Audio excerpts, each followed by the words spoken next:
League has really improved a lot on the previous one. Clubs are now more matured, clubs are more professionally prepared, and they know the value of the Champions League. There were 88 matches, more than 600,000 spectators watched these matches. Many more millions saw it on television. Goals average 3 per match, which was excellent. And I think from now it's only going to get better.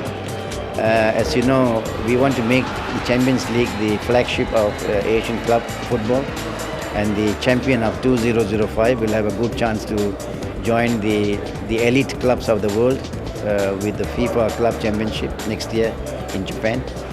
So there are a lot more financial rewards for the champion clubs. This season, 2004, it was the best ever AFC has enjoyed in all its life. All our competition actually was attended by huge audiences, by huge attendances. We received huge TV coverages, and let me hope that in the coming years, maybe hopefully less than 10 years, this competition will be second after UEFA. All eyes were fixed on AFC House late last year, where the draw for the 2005 AFC Champions League was made. And this is how the draw for the 7 groups shaped up. In West Asia's first group, Paz of Iran, Al Shorta of Iraq, Kuwait's Al Salmiya and Qatar's Al Rayyan made up Group A. Watch out for Al Shorta, who'll be aiming to improve on last season's form. Group B pits 2003 Champions League winner Al Ain against last season's AFC Cup runners-up Al Wada, Iran Sepahan and Saudi Arabia champions Al Shabab. The Riyadh club are making their debut in the competition after sealing a 4th league title last June. AFC Player of the Year Ali Karami will be hoping to lead Al Ahly to Champions League glory in 2005, but the UAE club must first contend with Uzbekistan's Nefti Fergana, Kuwait's Al Kuwait and Qatar's Al Sadd in Group C. Former French international Frank Leboeuf will marshal the Doha club's defence again as they look to qualify from the group stage for the first time. We move on to Group D, where Pagtakor's path to the knockout stages seems painless. But watch out for AFC Cup champions Al Jaish of Syria, who could pose a problem or two for the Tashkent outfit. Over in the East Asia groups, Chinese champion Shenzhen Jian Bao faced tough opposition in the shape of Japan's Jubilo Iwata and K-League champions Suwon Blue Wings in Group E. Suwon have an illustrious record on the continental stage. Twice Asian Club Championship and Super Cup winners, the Blue Wings will want to celebrate their 10th anniversary in style by capturing the Champions League crown. J-League champions Yokohama Marinos find themselves in Group F, together with China's Shandong Luneng, Indonesia's PSM Makassar and Thailand's BEC Tero.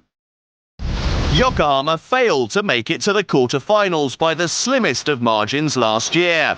Eventual runners-ups Yeongnam Ilhwa of Korea progressed due to a better goal difference, as both sides finished level on points, as well as having identical head-to-head records.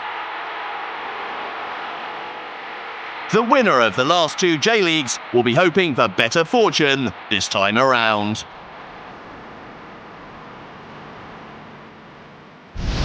Finally, Thai side Krung Thai Bank, Vietnam's Binh Dinh, Korea FA Cup champions Busan Icons and Persebaya Surabaya of Indonesia battle it out for a quarter-final spot in Group G.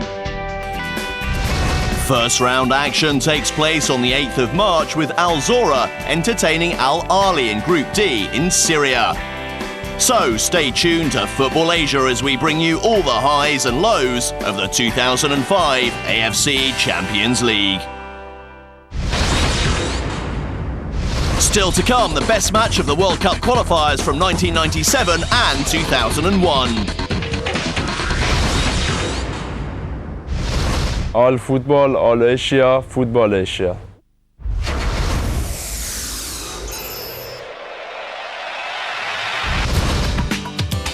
this year. 8 teams from across the continent will do battle for the right to represent Asia on the biggest stage in world football. The FIFA World Cup Germany 2006. Football Asia will bring you the best from this year's Asian qualifiers, all the action and all the goals.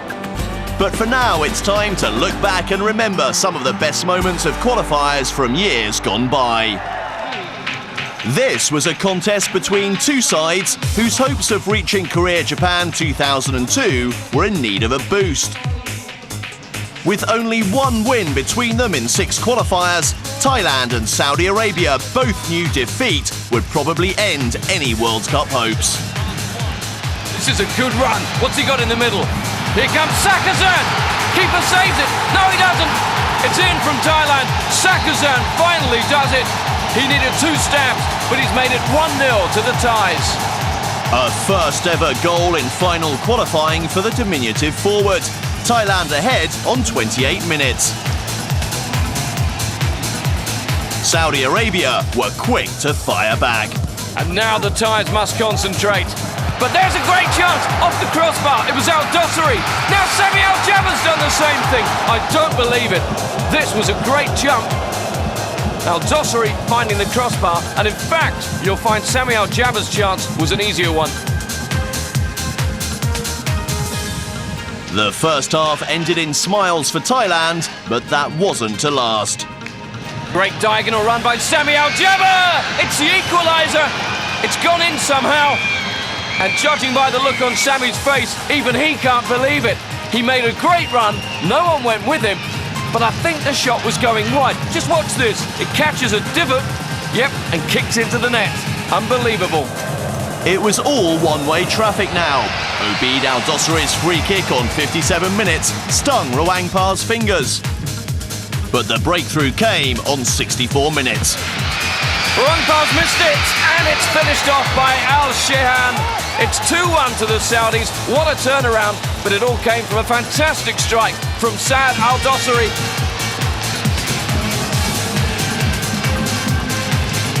Seven minutes later, Super Sammy was at it again. Oh, he's twisted, he's turned, is he going to finish? No, but it's got to be Al Dossari! And that one will clinch it for the Saudis. 3-1, and it was made by the super striker. You need quality in these matches, and they've got it. Look at the turn, now look at this ball. He knew Al Dossari was there, and he picked him out. It ended 3-1 to the Saudis in what was the turning point of their campaign. Just 5 weeks later, they were celebrating qualification to a 3rd successive World Cup finals. Next week on Football Asia. Asia's road to Germany 2006 revs up with the opening round of the Asian World Cup qualifiers. See you next week.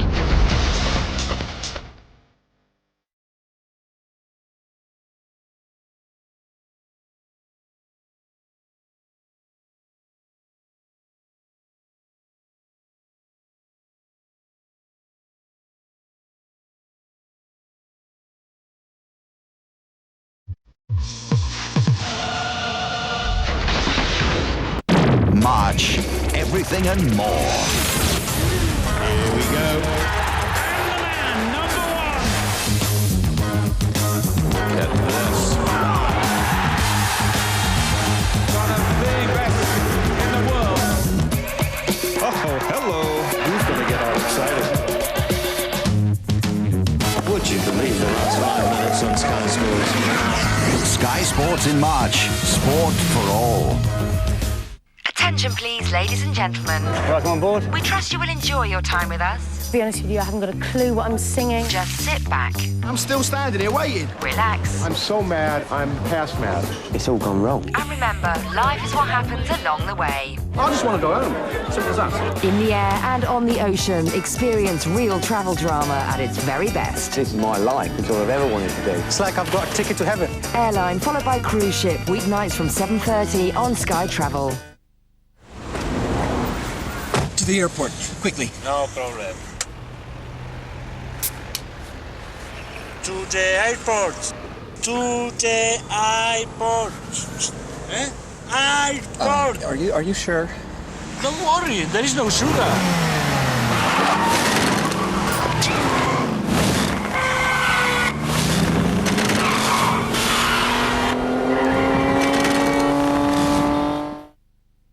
Flora Proactive Spread contains a plant extract that can help you reduce your cholesterol. And now it comes in a delicious yogurt, clinically proven to lower cholesterol. What are you doing, man? Our bundles make it cheaper to call friends on other networks. Ideal if you've got some grovelling to do.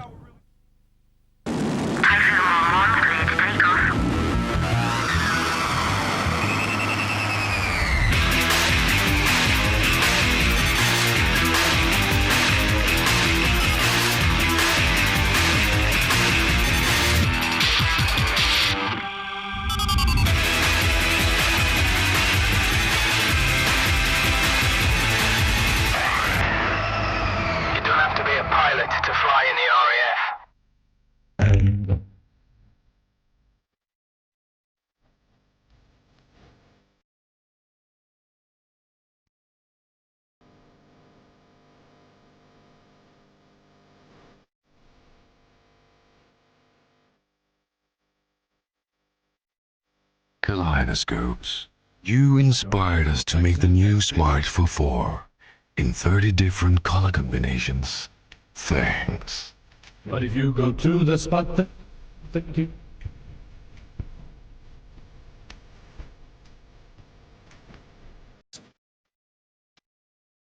Chelsea do have a fantastic home record in Europe, unbeaten so far in all competitions.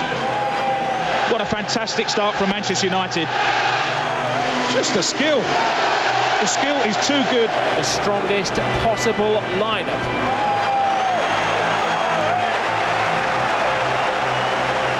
Brilliant goals. Wonderful. Absolutely brilliant.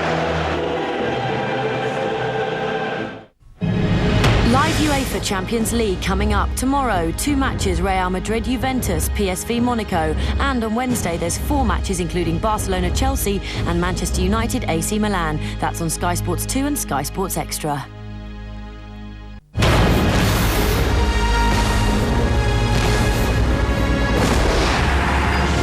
This is Sky Sports Live.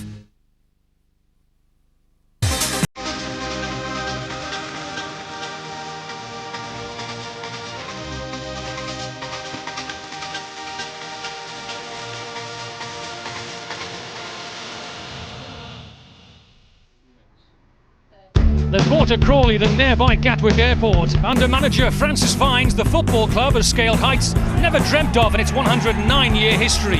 When they turned over Tamworth last week, they jumped into second place in the conference. Not bad for part-timers. Morecambe's Jim Harvey has battled to keep the Shrimpers in playoff contention, and they're now in their best form of the season. Just 1 defeat since the end of November. In the conference, it's Crawley against Morecambe, 2 teams dreaming of the Football League, live from Broadfield Stadium. Well, behind Barnet at the top, there's a logjam of teams hoping to reach the conference playoffs. And these 2 teams tonight, Crawley and Morecambe, definitely in that gang of 12 behind Barnet.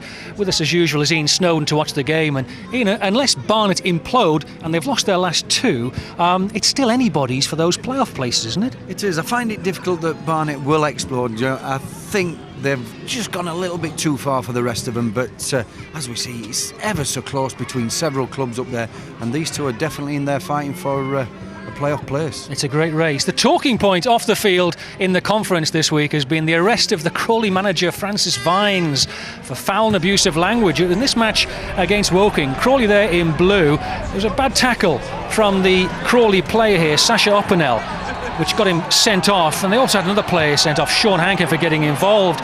So these were the scenes as Francis Vines, the Crawley manager, gets involved as well. You see him in a second in the bobble hat there. a steward touches his arm, he doesn't like that. The language is pretty bad, and he was taken away to the police station at the end of the match and officially cautioned. Now, if that kind of thing goes up the pyramid and the police have said, well, we're taking action over this, in future, especially in Surrey, where could that lead to? Yeah, we don't like to hear swearing around the grounds off anybody, coaches, managers, players, etc. But I'm afraid it's been around for years and you don't condone it. But if that was a Premier League manager, Alex Ferguson, Arsene Wenger, would the same have happened there? Would he have got caution? OK, well, the police matter has ended and Francis Fines wants to put the matter behind him, although he has been charged for using foul and abusive language by the FA. But we can hear from the Crawley manager now. He's with Johnny Phillips. Francis, very important game tonight with regards to the push for promotion. Have preparations been distracted by what's happened off the pitch? No, we've got on quite well with it. Give the guys a couple of days off during the week and just had it in Saturday morning. No team has come into the conference and then gone straight out in terms of promotion. Can you do it? Ask me that question the last Saturday of the month of the season. It's a possibility. All shot nearly done it last year. Let's hopefully we can go one step further this year. And the arrival of John Robinson, that's a bit of a coup, isn't it? Yeah, it was a phone call out of the blue, really. Me and the MD had been talking about John a couple of months ago. I said, there's no chance he's want to come and play here. And John's friends with Charlie McDonald from Charlton, and Charlie gave me a call and said that John's interested in coming. Are we interested? And of course, straight on the phone and said, yeah, of course we are. Well, before a ball's being kicked tonight, you have already won something. You're the Nationwide Manager of the Month for January. Well done. All right, thanks very much. Cheers. All right, bye. Well, police station at Woking, Champagne. What a month it's been for him. What a season for Francis Fines. He mentioned John Robinson there. And it is the John Robinson, formerly of Charlton, Welsh international, 30 caps, retired from professional football at the age of 33, Ian, but still got plenty to offer, surely. He certainly has, and looking at him there, he still looks fit. And the look on Francis Fines' face, I'm sure he's absolutely delighted that John Robinson's joined Crawley, and as we see, he scores goals and creates goals for his teammates. So he's a great acquisition for Crawley Town. He did play for Crawley early in his career when he was at Brighton on loan, so it's his second time here. It's a local club for him, so he wants to see them do well, doesn't he? Yeah, I'm sure he does, and hopefully he can go and help him into the playoff position. He's got a former teammate from Charlton Athletic here with him, Charlie McDonald, so I'm sure they'll be trying the damned hardest to get Crawley into that position. Good to see him. John Robinson then playing for Crawley this evening. He starts in the game. We talked about it being a really close conference this year behind Barnet, and just to emphasise that, this is how it looks with Barnet on 63 points, but they've lost their last two. Then if you go from second, Accrington on 50 points, you can go all the way down to past Crawley in 7th on 48, all the way down to 13th, where Morecambe are at the moment on 42, and they've played fewer games than anybody else, so they could actually go second if they won all their games in hand. They certainly could, but I'm sure Jim Harvey would rather have the points than the games in hand, to be quite honest. There's nothing better than the actual points on the board, but as you can see from the table, it's so tight. Everybody must be fancying the chances to get in that playoff. Now, you saw Morecambe last time they were live on Sky Sports playing at Carlisle, showing how good they were, because they came back, didn't they, in this game tremendously. They were 2-0 down at this stage when Wayne Curtis made it 2-1. Then they went 3-1 down again, but still came back. Yeah, they were 2-0 down early doors as well and weren't playing particularly well, and they got back into the game 2-1, and then second half they come out and played extremely well, and I thought they were unfortunate not to actually go on and win the game. Gary Hunter making it 3-2, and then Gary Thompson made it 3-3 in the 77th minute. Yeah, that's a terrific ball put in there, and a great header from Gary Thompson, as you said. And I just felt at that time when they got the equaliser that there were only one team going to win the contest, and that was Morecambe. And there's their star man, Michael Twiss. Could have gone back to Chester. They turned down £50,000 for him. Chester said, well, that shows lack of ambition, not joining a Football League club. He says, I can go all the way with Morecambe, thanks. Yeah, and that must be great for Morecambe to hear as a club, and for Jimmy Harvey to hear that his main striker wants to stay at the club and help Morecambe back into the Football League. Former Manchester United trainee, and it does show sometimes in his play, doesn't it? Yeah, he's a quality finisher, and we've seen him several times on Sky, and the goals he does score, and they're really important to Morecambe, and this one last season against Woking was absolutely terrific strike. Cracking goal, that one. Oh, great goal. I'm sure he's hoping he can emulate that tonight. OK, that's Michael Twiss. His manager is Jim Harvey, and he's speaking now to Johnny Phillips. Jim, 13th in the table, but do you feel you're still in touch with this promotion race? Oh, very much so. Yeah. I think we're 2 and 3 games behind most of the teams above us. But we're still very much in touch. Yeah. And you're happy with the form of the team at the moment? Yeah, our form's been pretty decent. Unfortunately, we missed a game last week against Aldershot. But leading into that, yeah, I'm quite happy with the way things are going. But coming to Crawley, best home records in the league. How do you approach this one? Well, the way we normally do. Yeah, they've done extremely well this year, and to have the best home form for them, their first year in the conference, is a real plus for them. They've done extremely well, and it won't be easy. But the conditions here are lovely. It's a nice setup. The pitch is excellent, although there's a little bit of snow on it. But our boys, the style of play that we have, should suit us, and I'm hoping that we can produce what we're expecting. And you received a bid this week from Chester City to take Michael Twist back, but turned out straight away, was it?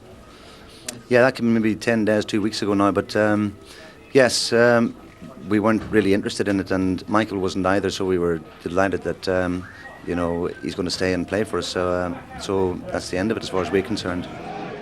Well, thankfully the snow seems to have passed us by here in Crawley. We had a flurry about 2 hours ago, but the pitch looked absolutely fantastic, doesn't it? And this is the first live game at Broadfield Stadium, and the fans here ready to enjoy it. It's a £5 million stadium, 5,000 capacity, 4,500 is their record attendance for Weymouth in the Doc Martens League, and there are commentators perched up on the scaffolding there, ready to introduce the game for us. Looking forward to it. We'll get the thoughts of Ian Snowden at half-time. Let's join them. It's Clive Walker somewhere there and Kevin Keatings. He is here, George. Thank you very much. The Crawley Town side shows 2 changes from that which won 3-0 here last Tuesday against Tamworth. Ex-Charlton and Welsh international John Robinson is handed technically a second debut. He was on loan here as a youngster in the late 80s from Brighton. He's agreed to join the club only last Friday after retiring from the full-time game. Defender Sean Hankin returns from suspension. Kevin Hemsley and Colin Mates drop to the substitutes bench. 8 of this lineup have previous Football League experience. Crawley manager Francis Vines goes with a 4-4-2 formation. Important that John Robinson gets involved. Simon Wormel will play the passing game in midfield and make them tick, but it's Alan Tate and Charlie McDonald up front with bags of goals. This is Morecambe's first league game in over 3 weeks due to cup matches and a postponement. Manager Jim Harvey must do without striker Wayne Curtis. He misses his first conference game since early November with a back injury. Gary Thompson makes his first league start in over 6 weeks. Kieran Wormsley misses out with a hernia problem. The experienced Jimmy Kelly has only recently returned from a serious Achilles injury. For him, it's a first league start of the season. Morecambe manager Jim Harvey goes like for like 4-4-2, and Jim Bentley will get forward and score goals from dead ball situations. Jimmy Kelly works hard in midfield and passes very, very well, but up front again, the pace of Danny Carlton and of course Michael Twist, the top goal scorer. Well, history being made for Crawley Town, figuring in their first ever live televised match. An opportunity their fans will hope for the team to show the nation the form that's made them the surprise package in the conference so far this season. They're first at this level of non-league football. They've thumbed their noses at the rest and very much punched above their weight and have an excellent home record. But Morecambe travel well. They have only lost 3 times on the road, Jim Harvey's side this season. So it all makes for a fascinating encounter here tonight at Broadfield Stadium. The weather made the game a little dodgy at times. There's been quite a lot of snow in West Sussex, but that has now abated, we're glad to say. A few flurries, but the temperature's not too bad. The pitch looking in excellent condition and conducive to a good game of football, and these are 2 sides who really like to get the ball down and play football, so we're hoping for a real spectacle. Conditions, Clive, not bad at all. No, very, very good. A little bit worried a couple of hours ago, Kevin, but looking at it now, and we've walked across it, it's a very good surface, and it only bodes well to some good football. Well, the players will be eager to get out now, get themselves warmed up and get to work in what is a crucial match for both these clubs. Crawley Town with the opportunity to go back into second place where they were prior to Saturday's games, but the results there meant they dropped from 2nd to 7th. That's how close it is behind the still runaway league leaders Barnet. Well, they might be looking at a higher than average attendance here tonight. A little over 2,000 has been the average so far here this season. So here come the two teams then, getting prepared for a match which is very important for both clubs. And you will see it live, and it's coming up in just a few moments' time.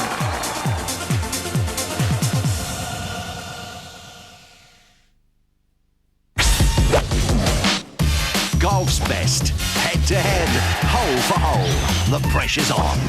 The WGC Accenture Match Play in association with Royal Bank of Scotland starts Wednesday at 7, Sky Sports 3.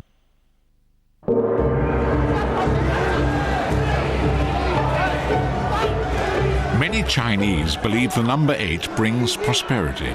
That's why in Hong Kong, people will pay millions of dollars for a number plate. At HSBC, we also believe that 8 can bring you prosperity, because now you can earn 8% on regular savings fixed for a year. 8% on your savings, a great reason to bank with HSBC. Why is Head & Shoulders the UK's #1 shampoo? Because unlike ordinary shampoos, it starts to work on dandruff after just one wash, leaving your hair totally dandruff-free and great looking. So great looking that Maxim and Men's Fitness both highly recommend it. Head & Shoulders. Why choose anything but the #1?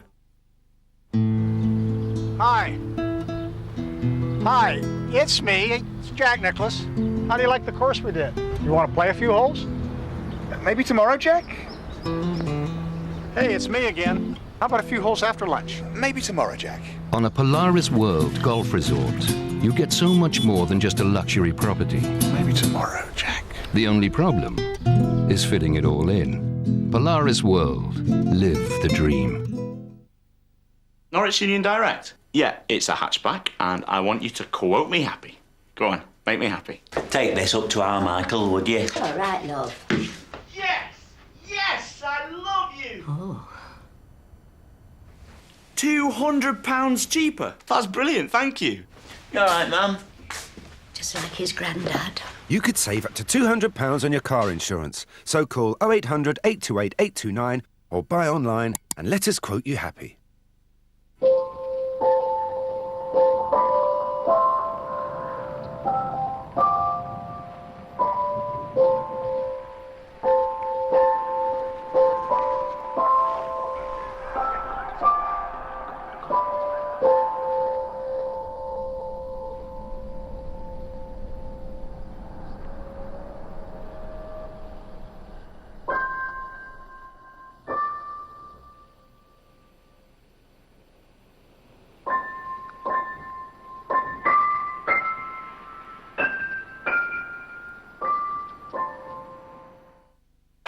Scottish Cup, live in association with Bet365.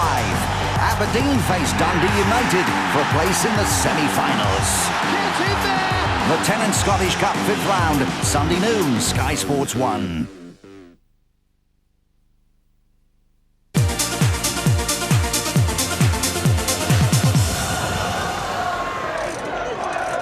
Broadfield Stadium, the home of Crawley Town, conference football. It's Crawley against Morecambe. And what will the outcome be here? I wonder. 3 very important points on offer for both sides. And Morecambe have to try and dent a Crawley side boosted by the arrival of John Robinson. Quite a coup for the part-timers to get a player who's won 30 Welsh international caps and over 500 league career games behind him.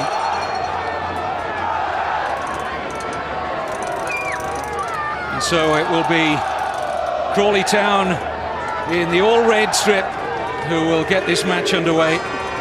2 clubs who've never made it to the Football League before, now seeking to turn the dream into reality as we kick into the business end of what promises to be a thrilling final third of the season. Warmall challenging determinedly there. Free kick goes against Jimmy Kelly. Warmall spreading the ball early here for the right-back Judge, who's well forward. Held up by a combination of Perkins and Elam.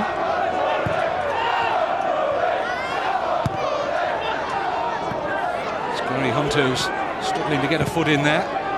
Eventually it's turned away by Kempson. This is Jenkins, former Southend player, looking early for McDonald. Adam Sollett in the Morecambe goal tonight, saved 3 of the 4 penalties that he faced in a shootout against Carlisle in the Cup in midweek. It was a Conference Cup match. Header on will look for the pacey Carlton. Held up well though by Hankin. Crawley will be aware of this boy's pace. Danny Carlton, top scorer last season in the league for Morecambe. Chris Blackburn, who's got forward to take the Morecambe throw. It's going to break here for Hunter, and he just didn't quite get the touch he was looking for. And he was certainly a presence in there. There's a bit of slack marking there by Crawley as well, allowing Gary Hunter to get across into the space after the long throw-in. Not really dealt with that well by Crawley. Gary Hunter just missing his first touch.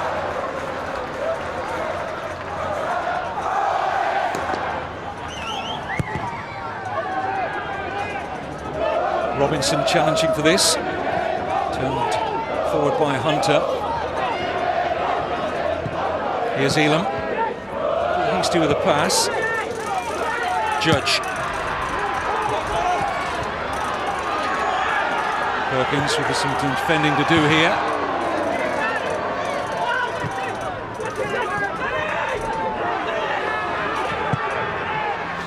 Front forward by Hankin. No real quality on that though. Now Blackburn. Chris Blackburn playing at right back tonight for Morecambe. Very versatile. Started off as a central midfield player, then was playing as one of 3 centre-backs earlier this season for Jim Harvey, who says he's a wonderful athlete and starred for the England non-league side last week in their 3-0 win over Holland. He's got an excellent touch on him as well, Chris Blackburn. Good passer of the ball. Good feel about him when he's got the ball at his feet. Strong as well. Hunter's head on to Elam. Perkins offering support and bags a room here for the Morecambe left back. Support now from Kelly. Expect to see him on the ball plenty tonight for Morecambe. Jimmy Kelly, like Simon Wormel in the Crawley lineup, an excellent passer of the ball. He finds Blackburn. Thompson.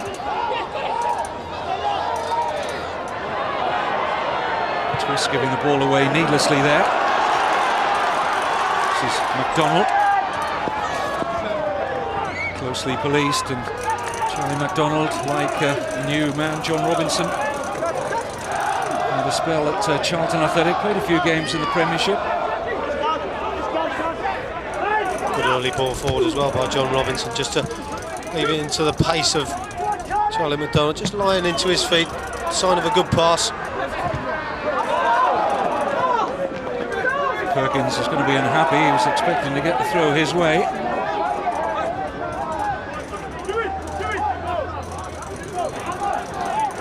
It's going to be a good test in the middle of midfield as well, Kevin. Talking about Jimmy Kelly, Simon Wormel, both good passers of the ball.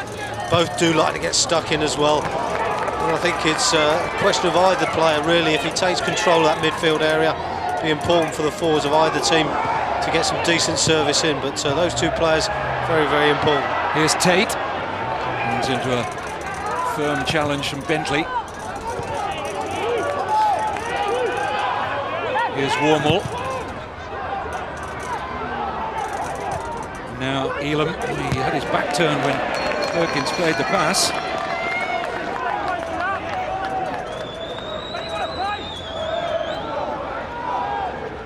Morecambe beaten just 3 times on the road this season. They've drawn 7 of their 14 away games. They're playing catch-up on the rest, with at least a couple of games, and in some cases 4 games in hand. And some of the sides above them currently.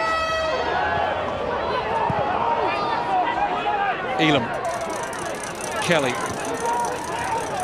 Twist. Good running here by Hunter, and Gary Hunter clean through here, and it's pouched by Phil Smith. The first real opening of the game created by Morecambe. Well, we saw Gary Hunter make a break from a long throw in earlier on, but this is a tidy little run from inside to out, in between full-back and centre-back. He's unlucky, he's tried to pick out a forward in the middle, but good goalkeeping in the end by Phil Smith. Armstrong asking McDonald to chase that one.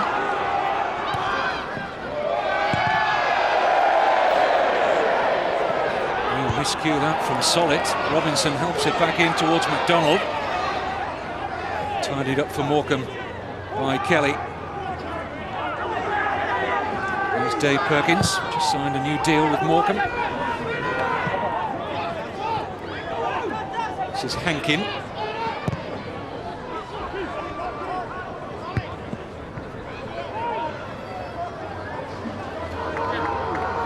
Well, they've been the real upstarts of the conference. Crawley Town, after winning the Dr. Martins Premier League by a distance last season from Weymouth. Francis Vines, that was his first full match in charge, looking to put the well-documented problems at Woking 9 days ago firmly behind him now.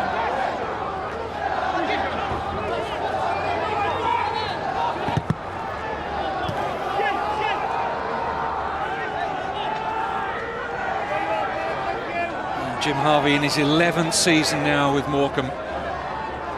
Always felt there was a league job for Jim somewhere. Will it come with Morecambe? Desperately close 2 years ago, and they lost in the semi-finals of the playoffs on penalties to Dagenham and Redbridge.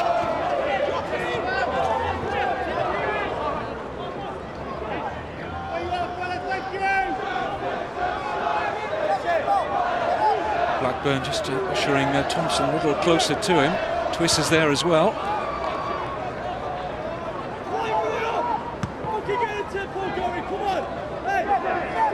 Players will be very happy with the conditions out here. There's all sorts of worrying weather forecasts ahead of this one. It's nigh on perfect, chilly though it is. Now then, here's Carlton. Plenty of room for Kelly. Perkins. Kelly again. Plenty of yellow shirts forward here, including Twiss.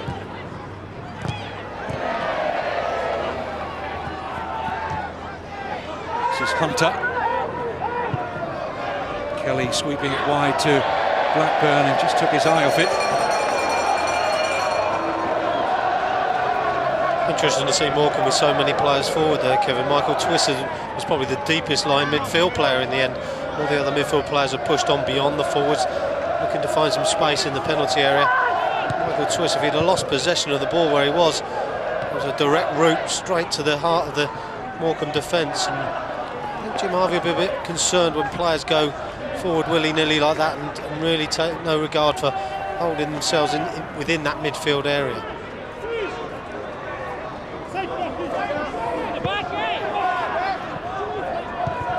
Forward by Hankin, straight onto the head of Perkins. Here's Dave Perkins again, bursts away from John Robinson.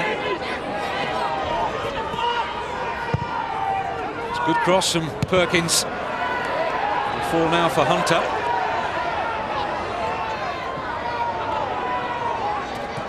Morecambe making the better of the starts here. Kelly.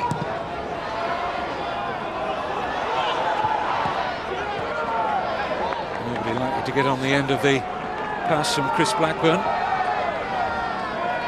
The one thing that Morecambe have always done, though, Kevin, under Jim Harvey, and Chris Blackburn very much a part of that in the recent years, they have always been a very, very good passing team, and they will pass through midfield, they will get players forward in wide areas. And when you see the delivery there, put in by Dave Perkins, you know, they can afford to get players into the box. The 4 players they had forward there for that cross, you know, they keep doing that, and you can understand why they're going to score goals.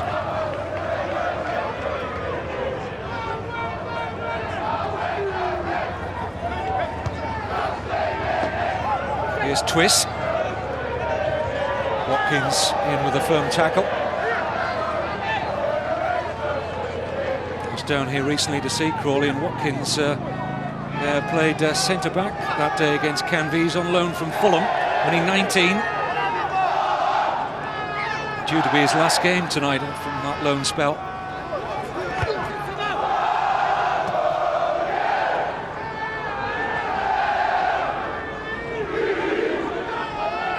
Neil Jenkins with the throw for Crawley, finding McDonald.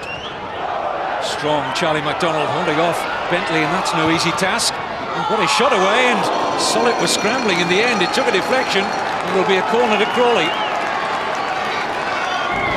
He's done very, very well under immense pressure there. Players all around him. He's twisted one way, twisted back the other.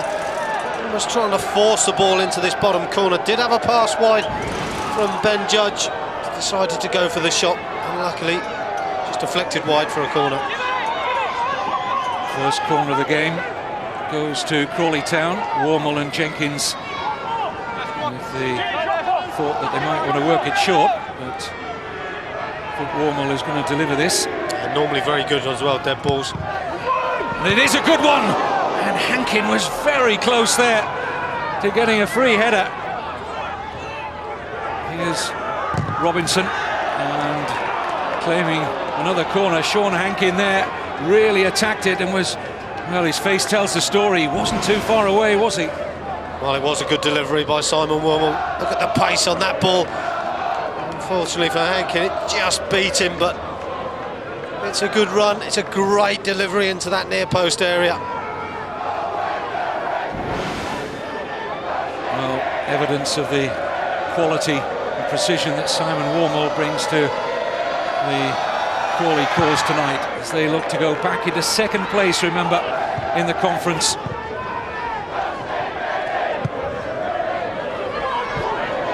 Goalkeeper Solid. Oh, now he's in no man's land here, the Morecambe goalkeeper, and what a nervy moment for him there. They've got a free kick out of it, and he'll be breathing a pretty big sigh of relief. This is just a long pump forward, not dealt with by Morecambe at all. I'm Solid. I'm not too sure if he was calling for it, but it's one of those where you hold your breath as a manager. You're waiting for someone to make that decision, deal with the ball that's coming in, whether it's a defender or whether the goalkeeper comes out and just clears his lines. But definite decision there to be made by somebody. Perkins with a header forward, straight to Wormel. Now Watkins. Thompson in firmly. Gary Thompson, one of 4 players that have come through the ranks at Morecambe. There's a mistake there at the back by Hankin.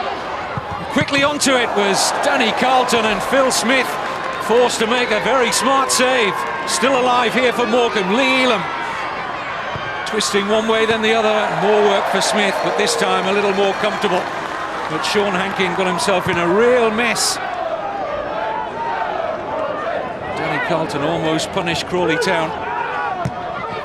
It's loose from Armstrong.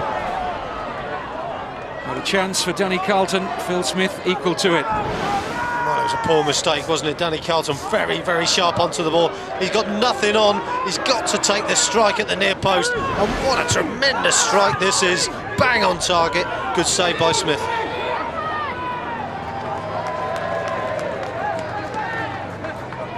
Phil Smith didn't start the season for Crawley.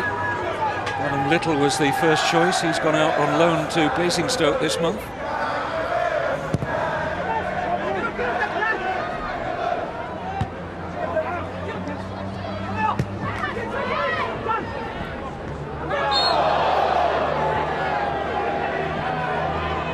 Wormel. There's Watkins.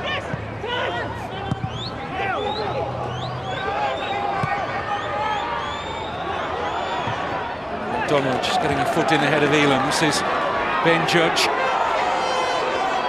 Plenty of red shirts ahead of him. It's a great cross, free header, and it's well over the top in the end from Jenkins. And he'll feel, I'm sure, Clive, as if he ought to have tested Solid here. Absolutely, this is a wonderful cross by Ben Judge. I was just thinking perhaps Judge could make some movement to his right-hand side, but he decides to deliver the ball in with pace to that far post. Well, he's going to be unhappy with that. Neil Jenkins got to head the ball back across the face of the goal. Well, the first real opportunity that Crawley have created in the opening quarter of an hour. Remember this wonderful home record of theirs, 11 wins from 15 home games, just the one defeat against the runaway leaders Barnet back in December. Perkin. Forward ball looks for McDonald, who's well policed by Bentley.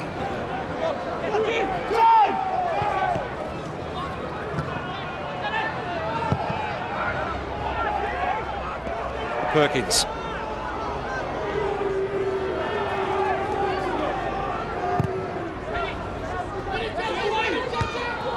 Judge with a header, but he's placed it straight to Lee Elam.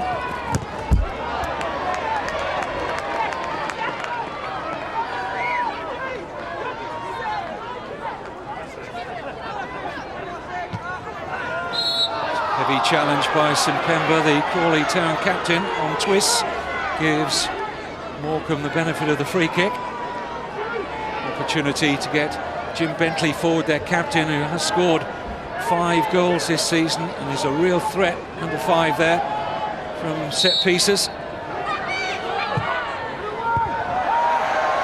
was a wasted journey. It was a poor free kick from Perkins. Blackburn sends it forward. Bentley still in there, won the header. In the end, life was comfortable for Crawley at the back. Here's Jenkins.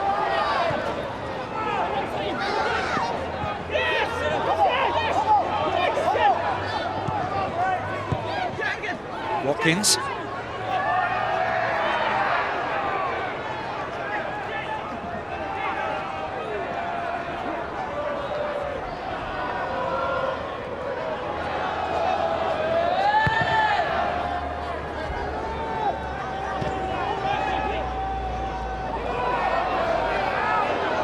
Tate in firmly, but so too Bentley. It's out on the fall from Jim Bentley's touch. Liverpudlian. Plenty of conference experience behind him with Morecambe and Telford.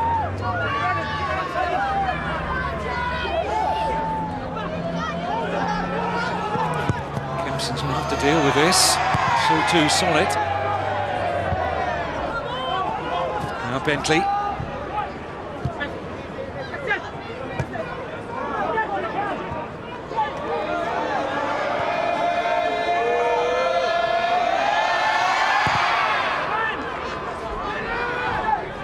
Climb from Elam. Feels for handball against Simpemba, and it's given. Player who joined Crawley in the summer from Wickham, but he has played in the conference before with Woking and a couple of loan spells there in Simpemba. This is where we need a better ball in from Perkins. The last one was a poor one. It's better quality. Bentley, the expected target, beaten to that. Kelly. There's Perkins, who's seen plenty of the ball in this first half. Leaves that one for Elam.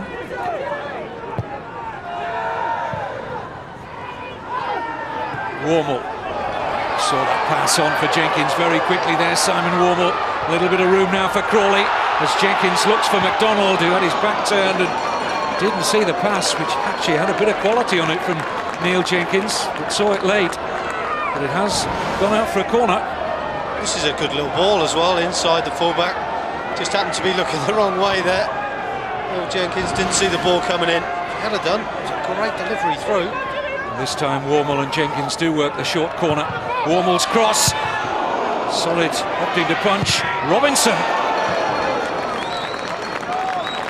Maybe, yes, he is disappointed by that. John Robinson came down from quite a height. It was never troubling Solid's goal.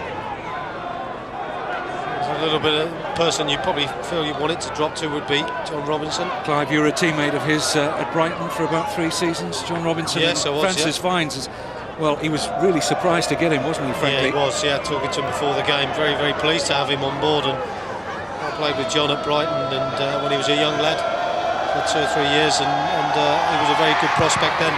Obviously proved his worth at Charlton Athletic.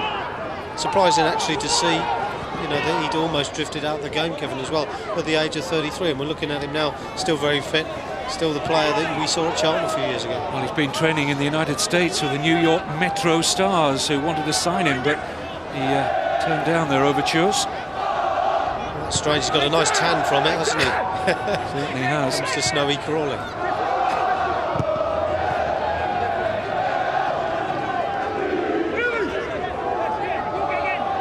Robert Watkins with the Crawley Town throw.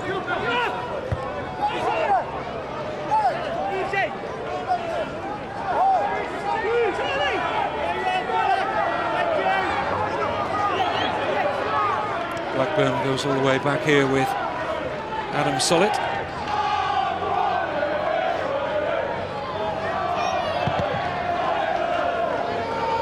Twist winning a header.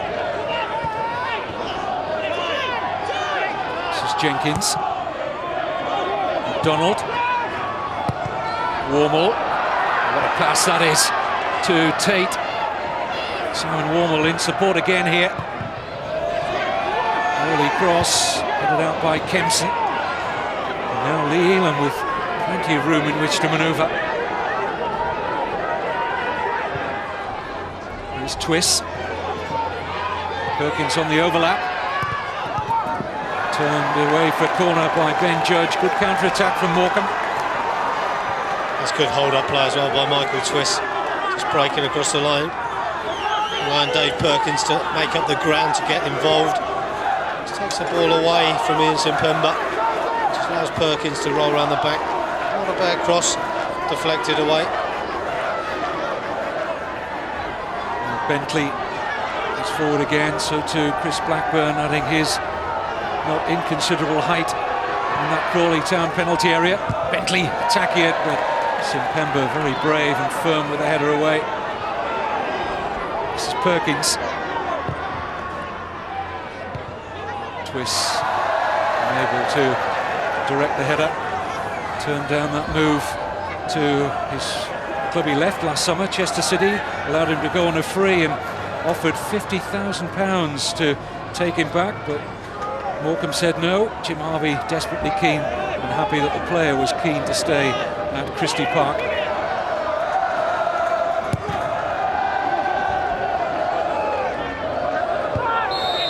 Foul against Bentley. Just using his considerable bulk there, Jim Bentley. Just leaning in a little bit too much. He's a big lad, he does like to go and win headers, both defensively and forward. Here's Robinson. And for Watkins to chase. It's Gary Thompson who was back there doing his share of the defending.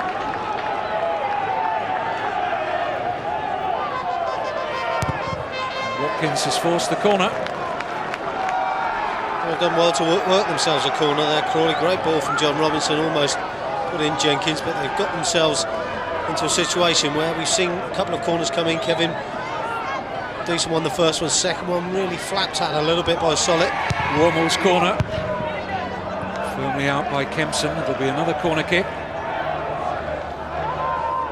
Darren Kempson, who's on a loan from Preston, has been extended into a second month. Both centre-backs up here, Simpemba and Hankin.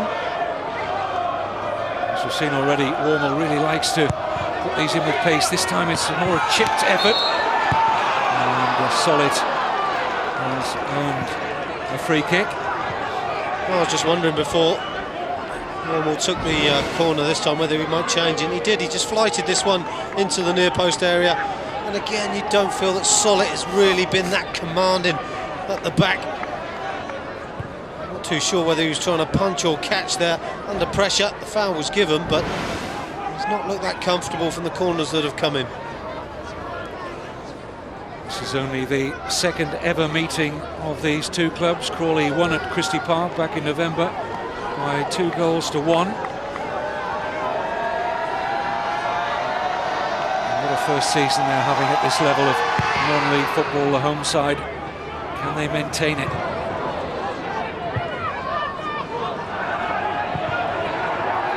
And hesitation there by Bentley. Surely he seemed to bring down Alan Tate there. Well, it was hesitation from Bentley, but it is a corner kick here for Crawley. Well, it's clumsy. Seemed to be contact. It's clumsy by Jim Bentley there. I think he couldn't afford to let the ball get in behind him. Took the player but got away with it, but it's a corner. And the corner's really racking up here for Simon Wormel and Crawley Town.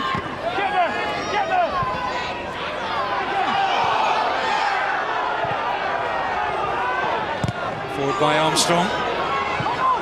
Missed by Blackburn, but crucially not by Kelly. Warmel. Another great ball in, Solid under pressure. Oh, Robinson has scored for Crawley Town. His first goal for the club in 16 years. It's been a barren old spell.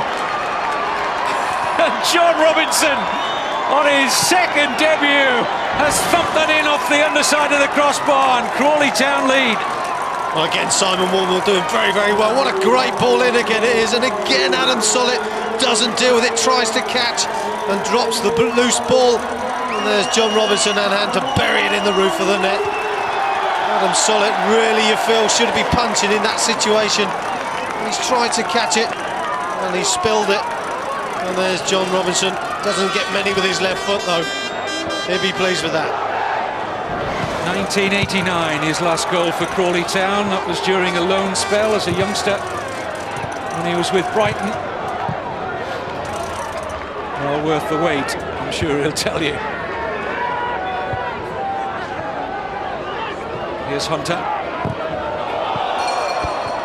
Took a deflection off Gary Hunter. Throw goes to Crawley Town. Well, he was Johnny on the spot, wasn't he? And really thumped that home cleanly. His experience got him in there, Kevin, as well. The ball coming in from the left-hand side. Playing a 4-4-2 situation. Most managers will be looking for their wide men on the opposite flank to get in and around where the goalkeeper might spill or a defensive header might drop. And just sort of hang about that far post area. Do it often enough. Adam Solid there, be disappointed in the way he dealt with the cross that came in. He's not looked too comfortable, as we said earlier on, from one or two of the corners that have come in as well. Ball given away by Kelly. This is Tate, one way out, and it just took a bobble in front of Solid. And the goalkeeper got a touch, and it's yet another corner for Crawley Town. Well, it's a decent strike, isn't it, along the floor, but to feel that Adam Solid would have had that one covered. Well, Simon Warmel is taking Crawley's sixth corner of the match, and he'll be looking to put Adam Solid under pressure again here. Turned away by Twist, and what an important touch that was. Charlie McDonald was free, right in behind him. Tell you what, Kevin, isn't it a breath of fresh air to see a player put a different array of corners in? You often see very, very similar ones time and time again, but he's flighting these balls so differently, difficult for Solid. This time it's a left foot, and St Pember attacked it well. But nothing doing for Crawley Town on that occasion.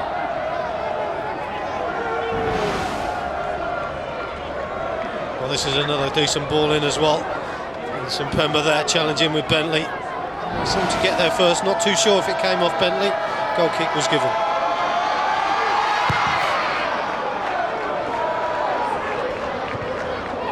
Good header on by Twist. Carlton couldn't get a clean touch onto that. Thompson applying pressure on Watkins. He's unlucky there, Danny Carlton. He just missed his touch. He got between players. He just felt if he could just turn with the ball and go with the pace of the ball. He was in between them, it might have got away from them, but his touch let him down.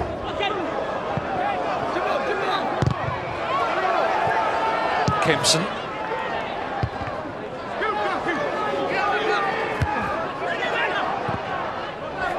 Hunter with a foot in. Only 20. Gary Hunter likes to get on the ball. Should be a good access in the middle of the park with him and the experienced Jimmy Kelly. We're going to need that pair to exercise some control in there. Half an hour gone. Broadfield Stadium. Crawley Town's first ever live televised match. It's going well so far. Tate. And Perkins lost out. Jenkins 2-0. And what a gift for Neil Jenkins. And Dave Perkins got himself into a right old mess there. And Crawley Town double their money. Oh, Dave Perkins got it all wrong here, didn't he? Just a hopeful ball. The ball across was a little bit short, and you feel that Perkins should have just nodded it back to his goalkeeper. He's tried to take a second touch, and it's bounced away from him, and there's Neil Jenkins just to volley the ball home. And it's a big mistake by Dave Perkins. Well, it's a second home conference goal inside a week for that man, Neil Jenkins. Well, he bought a ticket, didn't he, for the old raffle, and bingo.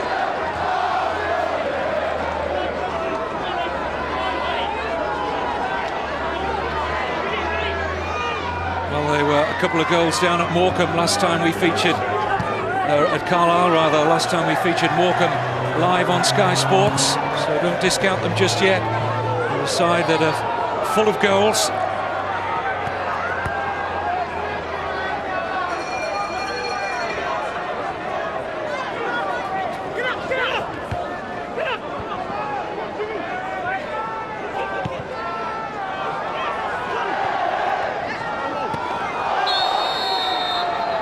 Late challenge, and Gary Thompson not best pleased with that.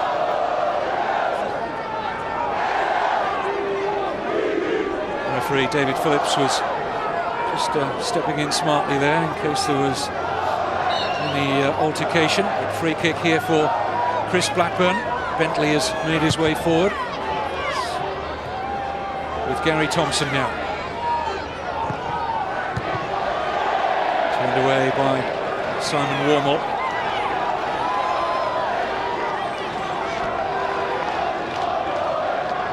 It was a bright start for Morecambe. They took the game to Crawley in the opening 10 minutes. But then came that really good spell for the home side. They had a series of dangerous corner kicks, particularly from Wormel. And they have a 2-goal advantage. John Robinson, Neil Jenkins, the goal scorers. Now Hunter. In by Kelly. This is Blackburn. Strong play from the Morecambe right back. Thompson. Decent cross. Lee Elam in there. And Smith with a fine catch under pressure. But it was the initial defending from the captain, Ian Simpemba, that prevented Lee Elam with an opportunity at the far post.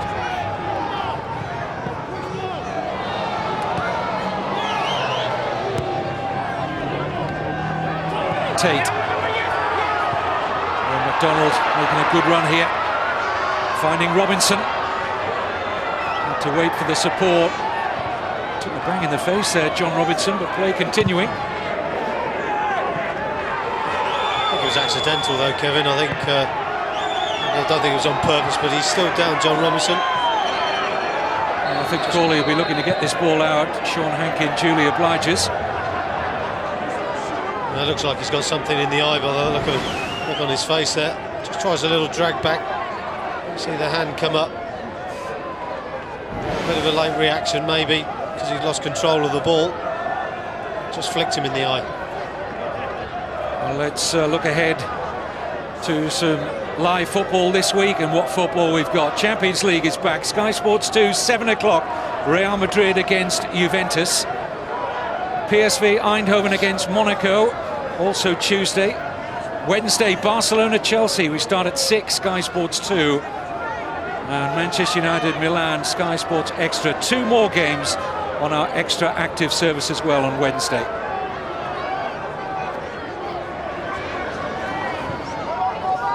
John Robinson still feeling the effects of that hand in the face from Jimmy Kelly. 1 or 2 little flurries of snow. Not much to worry about at the moment. Robinson is still off the field, so Crawley down to 10 for the time being. Tate with the header on. Cleared by Bentley.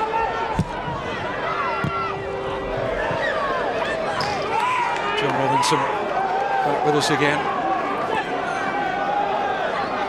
None the worse from that hand in the face. Judge will get forward now to take the Crawley Town throw.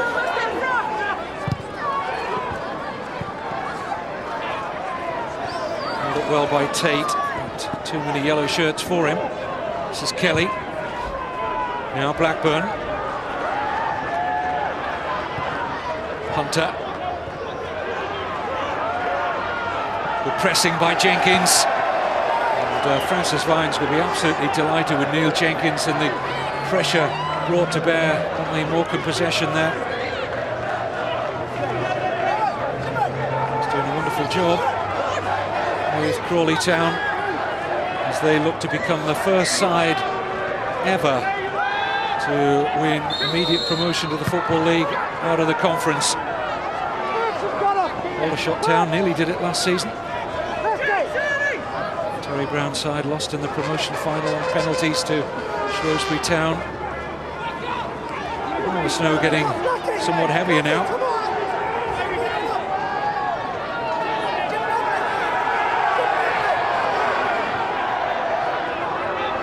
This is Bentley. Kempson.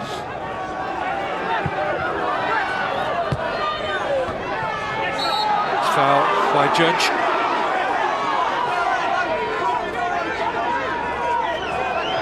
Well, there is evidence of just how much snow is falling now.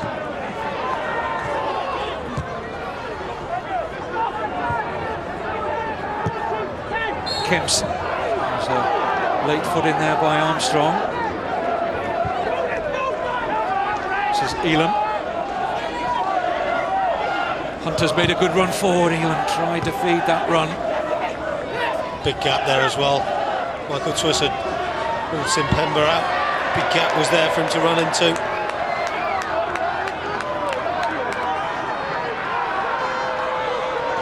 Well, Dave Perkins will be still thinking about that gift he presented to Neil Jenkins for the second Crawley goal. Well, he will, and it wasn't really dealt with, was it? Just a simple ball that just helped in. You just feel there's a full-back tucking round. You just head it back to your goalkeeper, or you head it out of your danger area. It was the second touch he tried to have. The pedal was poor. He tries to have another touch, and it bounces off his shin. Jenkins says thank you very much. Merry Christmas, Clive. Feels like it, Kevin, doesn't it? Well, not quite blizzard proportions yet, but not far off. Seems to be following me, Kevin. I was in Newcastle yesterday. Snowing there as well. Always snows in Newcastle. Now, did that ball go in? Yeah, now, presumably. Kelly.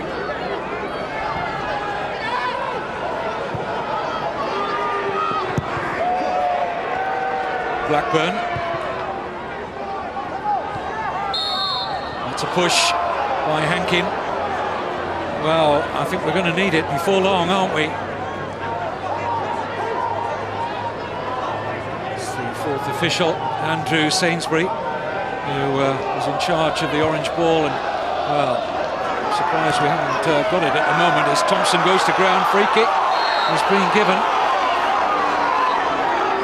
David Buck, the assistant referee on that side of the field, judged that to have been a foul on Thompson. He's the man who gave the decision. There's a couple of times as well Chris Blackman has played that short ball where you think he's going to launch it in. This time they get a good free kick in a good position. Everybody's gone forward, everybody back for Crawley. Michael Twiss with the free kick. Safe patch for Phil Smith, and a good throw out from the Crawley goalkeeper. MacDonald, good support here from Armstrong. Kempson just getting there ahead of Robinson. This is Warmall. There's a foul by Chris Blackburn on Charlie MacDonald. I think he needs to change the ball now, Kevin. I think it would be a good time. Possibly he'll wait for the free kick to be taken, but the snow's getting heavier. I'm amazed David Phillips, the referee, has not called for it. That's what it's there for. Well, possibly wait for it to be in a neutral area, maybe around the halfway line, but it's one of those that's going to come in on the goalkeeper again, probably with pace. Difficult conditions now for the goalkeeper, and everybody moved out from Morecambe, everybody stayed in for Crawley. Well, this is a time now, I think, we'll get the orange ball on. this is what we like. This takes me back, Clive, and to your days as well. This is what it was all about, the old orange ball. Thanks, Kevin. Well, it'll make life a lot easier for the two goalkeepers. Well, it seems to be in Phil Smith's face more than Adam Sollitt's face. The wind seems to be blowing from right to left. Crawley goalkeeper might have more problem if balls are flighted in, but as we're getting towards half-time, it'll be the second half if this stays like this.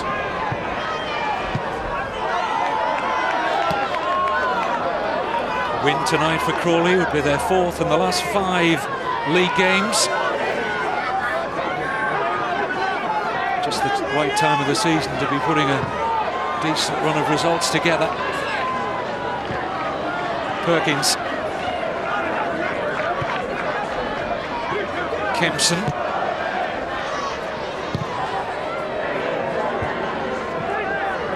Quite a covering of snow out on this Broadfield Stadium pitch now. As Kelly comes forward now. Can Kelly dig out a cross? He can't.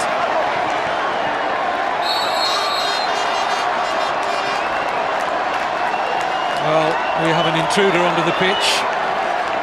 We aren't going to give him any publicity, but tell you what, he's a mighty brave fella to be out with the amount of clothing he had on.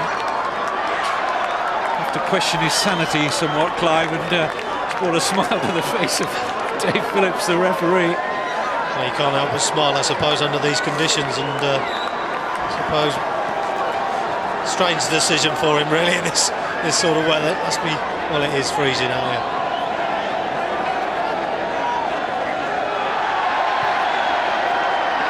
Twiss looking for some movement.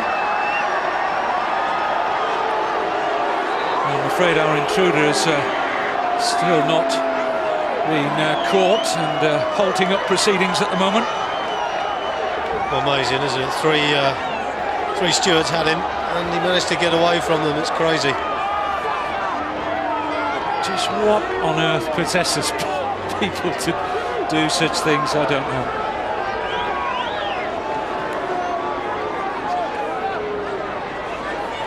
Dave Perkins waiting patiently whilst our friend is removed from the field of play. That finally has been accomplished. And Perkins will take the throw. Important now, Crawley don't switch off just before half-time. Incidents like that, sometimes defensively you can go quiet and switch off. Watkins only as far as Hunter. Kelly. I think both managers will be assessing the footwear of the players at half-time. It's an entirely different surface we've got here from one which we started with. Kempson with the defending.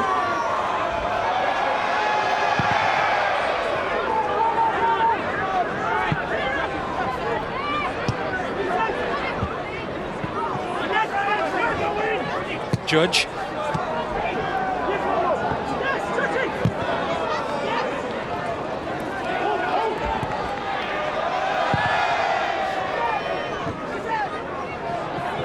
Twiss finding Perkins. St Pember's header only finding Gary Hunter. Trying to feed the run of Thompson outside him. There just wasn't enough pace on the Hunter pass. This is Blackburn. Lots of room here for Michael Twiss. Clever little ball forward. Carlton goes to ground, but no real appeal for a penalty. And the referee had a good view. Yeah, Simon Wormall's done well there, tracking him in there. And, chance for Carlton in the end. 2 minutes of time added on. Wintry conditions in West Sussex at the Broadfield Stadium, the home of Crawley Town. 2 goals up against Morecambe, and on their way at the moment back into second place.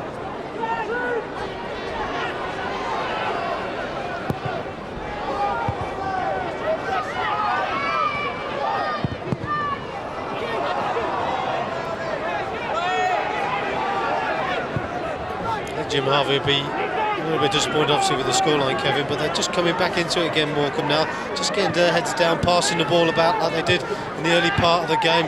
And get that back in the second period. Maybe they can just get back into this game, although 2-0 down, they do need a goal as early as possible. To the last minute of stoppage time, Chris Blackburn. Warmall just getting the better there of Kelly and finding Robinson. Tate making the movement down this side, and policed by Kempson, who really had to put plenty on the back pass. Carlton's good turn. Referee might have played advantage there. Carlton was away from Judge. Something that disappoints players, that does. He's done well there, Danny Carlton, to spin his centre-back. Gets in behind him. The full-back had gone forward, and you think, well, let's allow play to go on, and referees bring it back a little bit too quick on the whistle. Given away by Kempson. Armstrong's ball forward, asking a run from McDonald. And Solid taking an extra touch there and allowing Charlie McDonald to bear down on him. It was risky from the Morecambe goalkeeper, but we've reached half-time, and so far so good. Neil Jenkins getting the second goal, but the first goal gleefully banged in by John Robinson on his return to the club. Only joined last Friday. Mistake by Adam Solid, and Robinson thumped it in. 2-0 for Crawley at the break.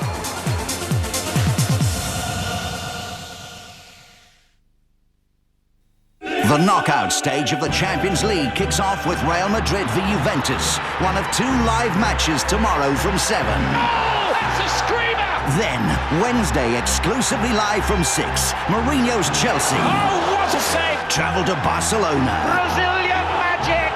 And Manchester United take on AC Milan. The UEFA Champions League tomorrow and Wednesday, live on Sky Sports 2 and Extra.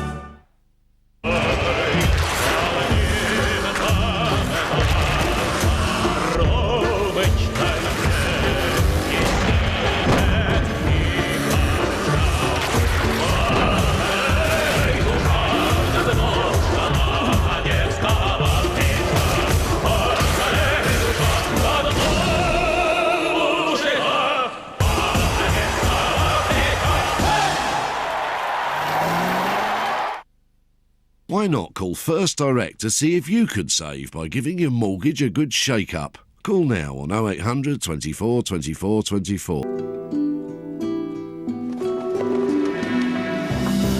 One airline has the unique ability to make the world feel relaxed.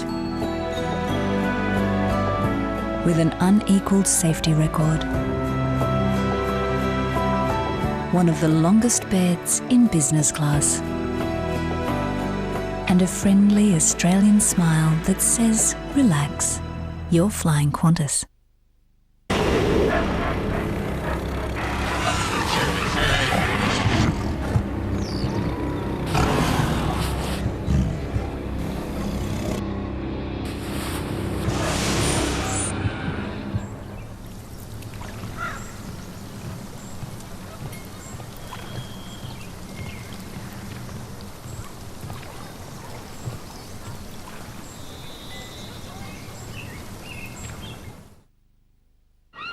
Oi, Churchill, have you saved that couple a packet on their car insurance? Oh, yes. So you've got great prices for loads of family cars like this one? Yes. Do you check your prices every week to keep them so great? I do. And I bet you give them a 10% discount for buying online. Of course, yes. And don't tell me a courtesy car is standard. Oh, yes. And they still won't let you see that lovely view? What view? For great deals on car insurance, call Churchill on 0800 200 300 or go to churchill.com. Don't mind me. Only new L'Oreal Elvive Anti-Dandruff Shampoo is uniquely formulated with Equiderm to treat the scalp so flakes won't come back. Test proof 7 out of 10 prefer it. I shouldn't be here. I shouldn't be here. I shouldn't be here. Thanks to Cancer Research UK, thousands of people are here today who wouldn't have survived 10 years ago. My mum should be here. Please help more people to be here. Call 0800 038 8000 and give £2 a month to Cancer Research UK. When a mouth ulcer pops up, Bongella's triple action helps kill germs, reduces swelling and relieves pain. Don't put up with it, sort it with Bongella.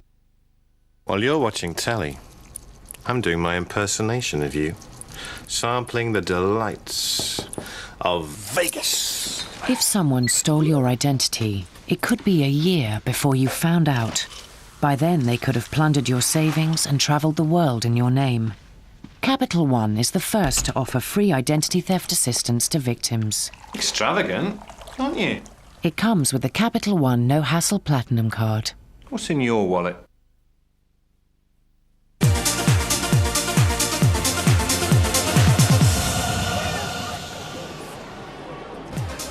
There's live Premiership football coming up on Saturday. Southampton against Arsenal is Prem Plus offering on Channel 433, Saturday at 12:30.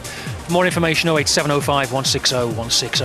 And Manchester United against Portsmouth on Saturday at 5:15 on Sky Sports 1. Here though, Broadfield Stadium, it's Crawley 2, Morecambe 0.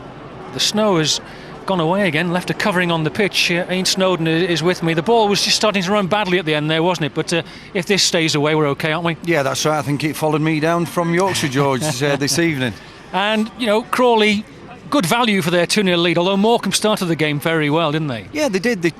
On a couple of occasions, they got in behind the Crawley defence, but since the first 10 minutes, they've played everything nice and in front of the Crawley defence, and they've soaked it up, really. And yeah, I think they deserve the two-goal lead so far. There's a lot of Morecambe fans watching the game back at Christie Park tonight. They won't be too pleased with this scoreline, will they? No, they certainly won't. And I think they've just been disappointed this last half an hour or so.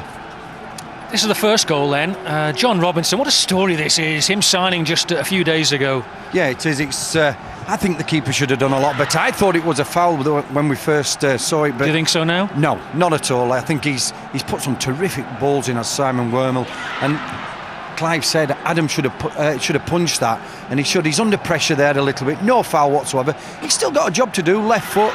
I've seen them balloon over the crossbar, but he's kept it down and in the roof of the net. Absolutely. There's a professional footballer technique, isn't it, really, from John Robinson to keep the ball that low? Yeah, it is, but I'm sure Adam Sollett will be disappointed with his contribution to that goal. Well, if Adam Sollett is disappointed there for the first goal, what is going on here for David Perkins? Yeah, 4.5 minutes later. Exactly, 4.5 minutes later. It's just a ball. He's got himself in a good position, a good covering position, and just a simple header back to his keeper would have done the job. And then he's not really got enough on that, and then he could have hooked it away with his left foot as well at the second attempt.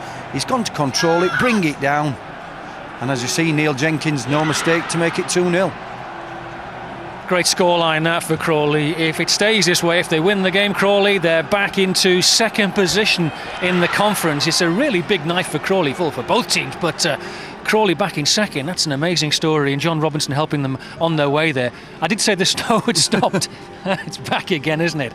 What's the referee thinking of in these situations? Is it the roll of the ball? Is it seeing the white lines? What's he thinking of? I think it's a mixture of both. I think the lines can be well cleaned, but as you say, it's the roll of the ball. And I know Kevin mentioned the orange ball, what Clive used to play with, but it's got no lacing for Clive's era. Well, we've only got 45 minutes to play. I'm sure they'll pull out all the stops to complete the game here tonight. Surely Crawley will anyway, won't they? They certainly will. They'll want this game to be concluded 2-0 up, and I can't really see a way back really for Morecambe. But they proved at Carlisle that they can fight back, but they've just got to be a bit more adventurous than they have been the first half. And what do they need to do in the second half then, Morecambe? I think Elam's the outlet for them on this left-hand side. They've got to get the ball out more, and they've got to get Little Hunter beyond the two strikers. I think Jimmy Kelly's the one that's sitting and passing it about, but they've got to get more from midfield beyond their strikers. John Robinson has been the story so far, really, with his goal and signing for the club. He provides that bit of class and quality, doesn't he, in the team? Yeah, he's an outlet. I'm sure the Crawley players are looking for him with his experience and with his potential, really, as you said, to get it out to him, let him do a little bit and create. And as we say, he scores goals, and he proved that with the first goal he scored. Well, it's a winter wonderland in Crawley, and they are in Wonderland as well, because if they win the game tonight, they're up to second. in the conference. Hard to believe for those young supporters. They've never seen this before. Half-time, 2-0.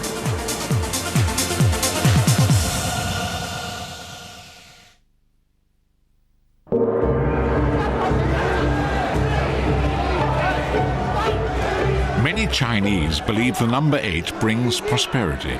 That's why in Hong Kong, people will pay millions of dollars for a number plate. At HSBC, we also believe that 8 can bring you prosperity, because now you can earn 8% on regular savings fixed for a year. 8% on your savings, a great reason to bank with HSBC.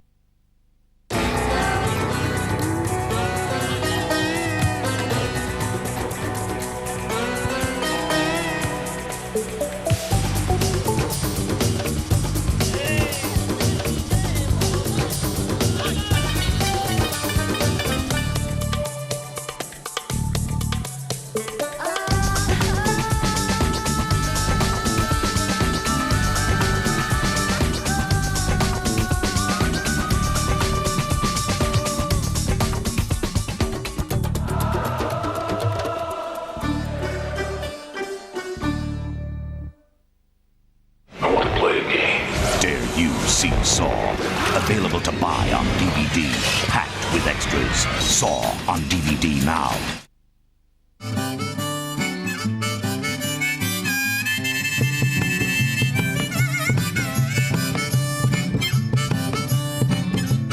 Kiss it and make it better. Kiss it and make it better. Yeah. At Bupa, all we care about is making you feel better. Call 0800 600 500 or go to bupa.com. Ever thought what happens when you've got constipation? Imagine this bag is your stomach. It's full of waste food that's getting staler. Every time you eat, you're adding more food to it. It's going nowhere. And you're carrying it around day after day. So turn to Senecot with Natural Senna and help restore the flow of your digestive system, quickly and simply. Soon you'll be feeling fresher and brighter again. Help restore your digestive system's inner health with Senecot. Hi. Hi, it's me. It's Jack Nicklaus. How do you like the course we did? You want to play a few holes? Maybe tomorrow, Jack? Hey, it's me again. How about a few holes after lunch? Maybe tomorrow, Jack. On a Polaris World golf resort, you get so much more than just a luxury property. Maybe tomorrow, Jack. The only problem is fitting it all in. Polaris World. Live the dream. Before you buy car insurance from just anyone, just keep asking yourself one question. Could I get a better deal with the AA? Because last year the AA could have saved you up to £199 on your car insurance.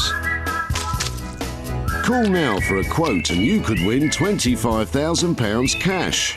Call 0800 294 7777 and just ask.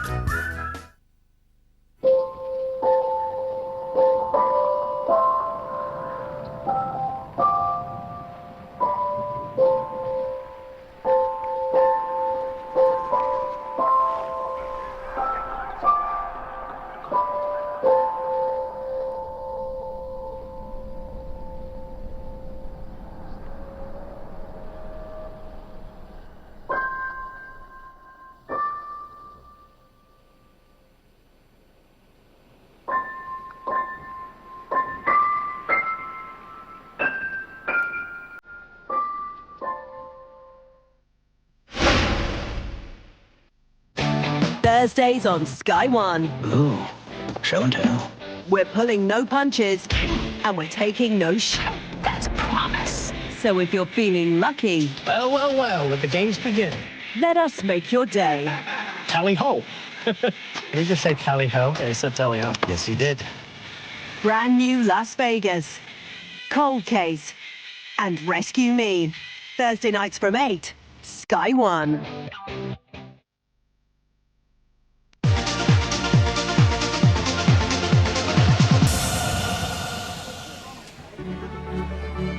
This week, the last 16 of the Champions League, and arguably the best ever Champions League coming up. Real Madrid against Juventus, Sky Sports 2 Tuesday at 7 o'clock.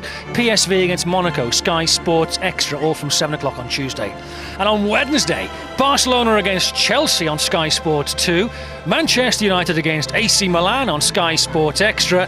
Plus, if you need it, on Sky Sports Extra, Games Interactive. Porto against Inter Milan, Werder Bremen against Lyon. Champions League action on Sky Sports. Conference League action on Sky Sports as well tonight in the snow here at Broadfield Stadium. It's Crawley 2, Morecambe. Nilene Snowden's with me, and you must have played a few times in conditions like this. I certainly have, but he's good. I don't mind you have the odd tattle, but it's just as the ball runs smoothly, that's all you ask for in the game. We saw that, didn't we, really, at the end of the first half. The ball suddenly started to move differently. Yeah, and that's when it becomes a little bit difficult for the players as well. But the footwear, you mentioned the footwear earlier on, and that's important as well. Yeah, and, well, Crawley will want to finish this game off the position they're in, 2-0 up, that's for sure.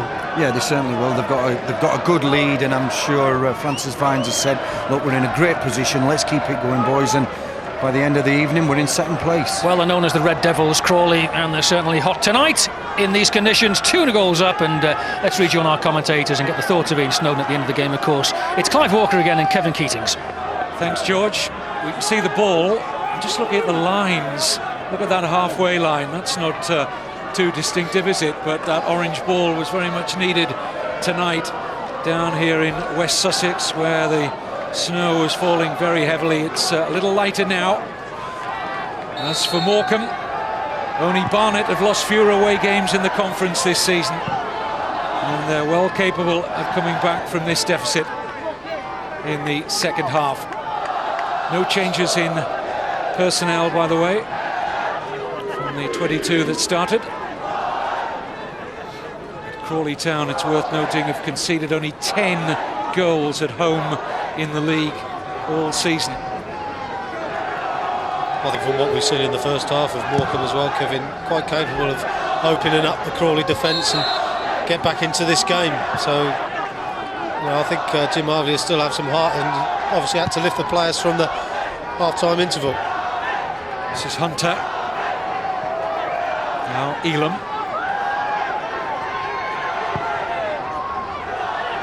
Kelly. Kempson's mistake. Trying to remedy that now under pressure, and Solid having to watch the back pass very carefully. Treacherous night for goalkeepers in particular.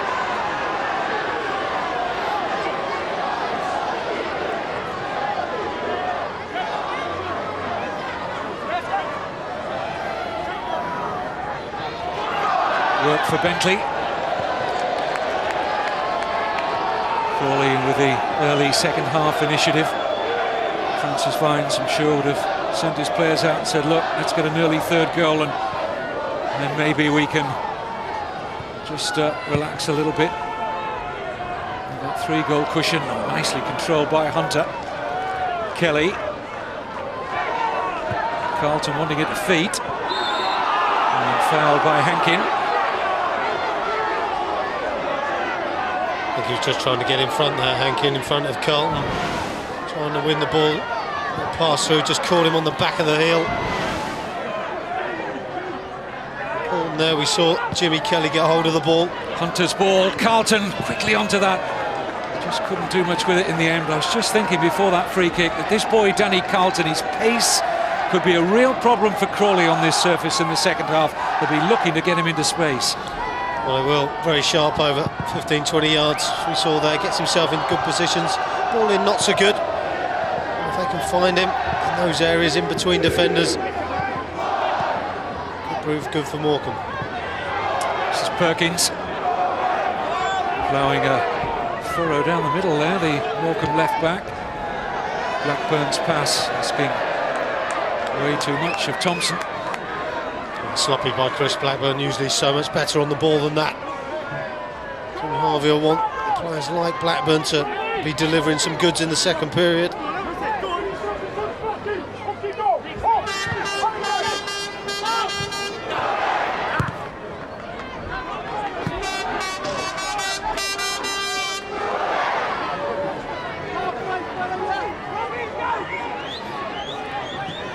wonder whether one or two of the players might have changed their footwear in the half-time interval.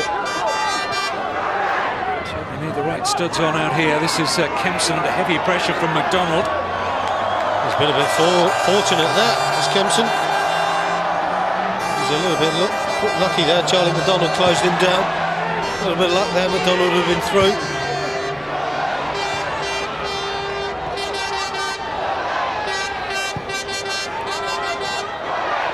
Hunter running into Warmel's challenge, deflected away off Gary Hunter.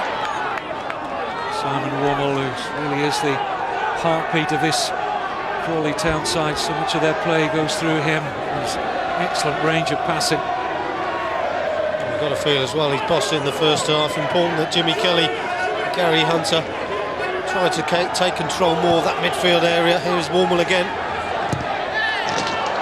This time his final touches off him, but Simon Warmel made all 3 goals in the 3-0 win against Tamworth here last Tuesday. Actually played in an FA Trophy final, you might remember, a couple of years ago for Stevenage against Yeovil.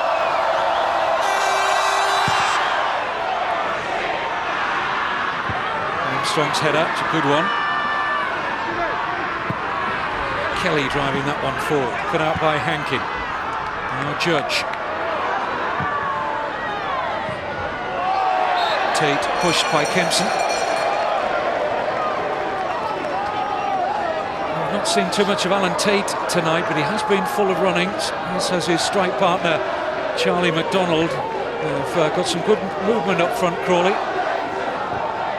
Hasn't been on the ball much though, Tate, up to now. Towards McDonald. Might break here for Jenkins. Forward by Armstrong, promising from Crawley. Now Elam. This is Dave Perkins winning Chris Blackburn. Gary Thompson. Carlton going to hold it up. Attempting to hold it up, he did well. This is Kelly. Forward by Thompson. Danny Carlton again rather isolated here with 2 defenders around him. Gary Thompson in good support though. And Neil Jenkins with a perfectly timed challenge on Gary Thompson. Kelly made that his. Perkins.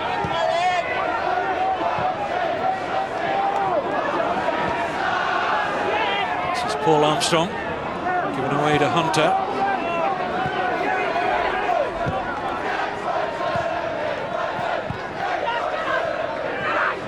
Gary Hunter with time.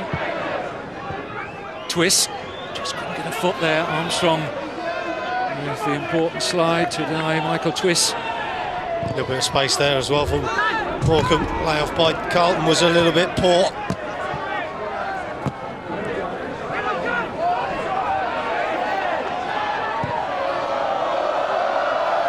Thankfully, no sign of the earlier snow. The ground staff did ask the referee at half-time if he wanted any line clearing. Dave Phillips said no. He was quite happy with what he can see out there as Tate attempts to apply some pressure on Kempson. It's poor play from Alan Tate. Really just needs to keep the ball, hold on to it, wait for the support. He's gone for the long run round the back of Dave Perkins, giving the possession back to Morecambe.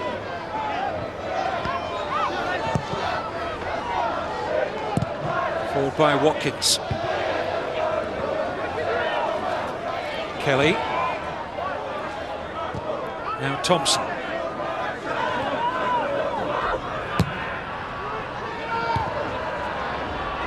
Kelly. Perkins.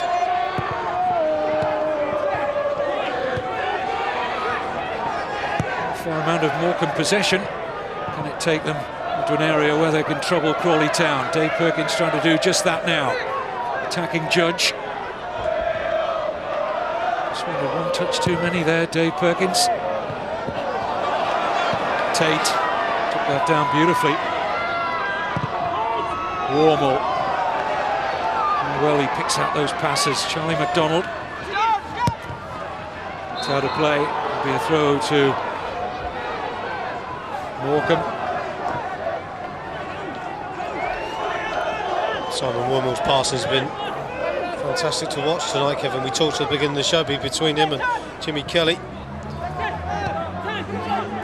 Wormel's come out on top so far. Carlton. This is Jenkins, scorer of the second Crawley Town goal.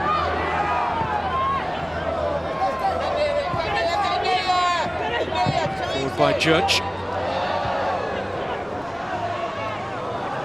Perkins. Well to hurdle the challenge. Free kick, says referee Phillips.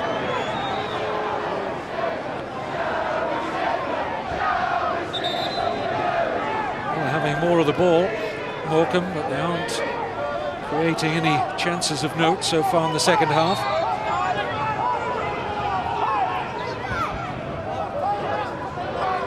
Down Kempson with the free kick.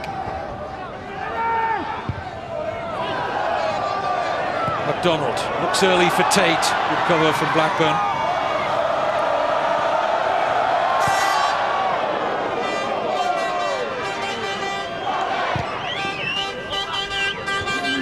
Twiss, excellent control, took him away from Simon Wormel.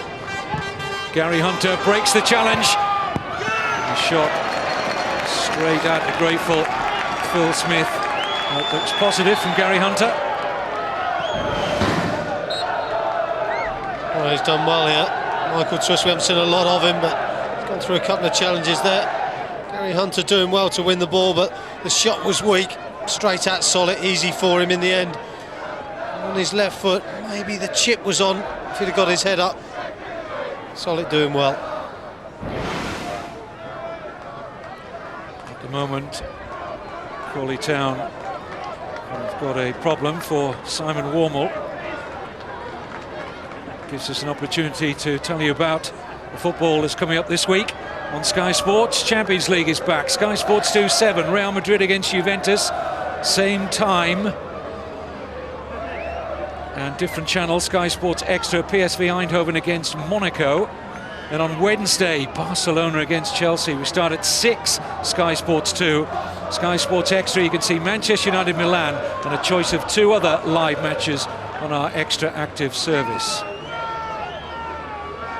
As limping Simon Wormel, this is not a player that Francis Vines would want to lose at this stage. This is where the injury occurred.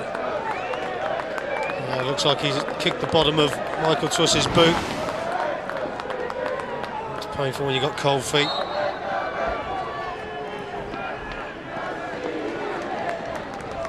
Possession sportingly back with Crawley Town.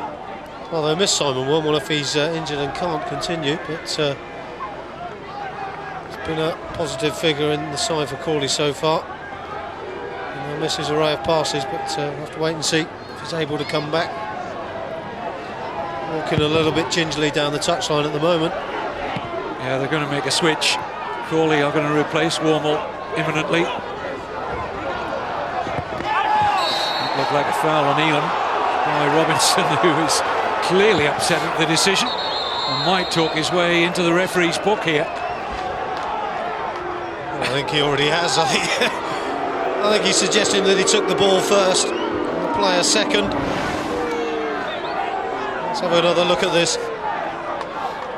Well, you can understand why the referee gives the free kick, but the reaction by John Robinson there maybe just confirmed the yellow card. Well, if there was any doubt whether he'd bring passion to the Crawley Town cause, you've just seen the answer. He'd be a great character to have around in the dressing room as well. This is Mo Harkin who's going to come on for Simon Wormel. Now, will that be a pivotal moment, I wonder? He's been the best player out here tonight. I'm sure that was your opinion, Clive. Simon Wormel had an excellent first half, and now he has to give way, and Mo Harkin will come on to replace him. It'll be interesting to see how Morecambe play. They were just beginning again to pass the ball a bit better. As Kelly and Gary Hunter begin to take control of midfield area. You just think that maybe without Wormel, they might struggle a little bit in that area. Only time will tell. Kelly.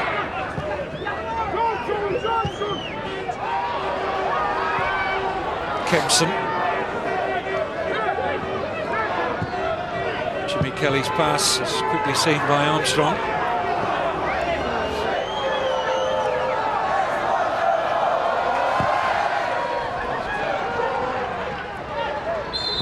Push on twist by Simpemba. Well, they'll hope that it's not a serious injury for Simon Wormel. They've got a difficult run of fixtures coming up. Crawley Town, it's a miscue and work for Phil Smith, which he affects quite comfortably in the end. Blackburn fouled by Jenkins.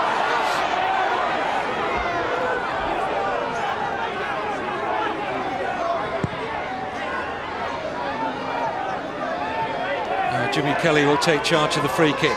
Kempson and Bentley both forward. Firmly out by Judge. And again by Hankin.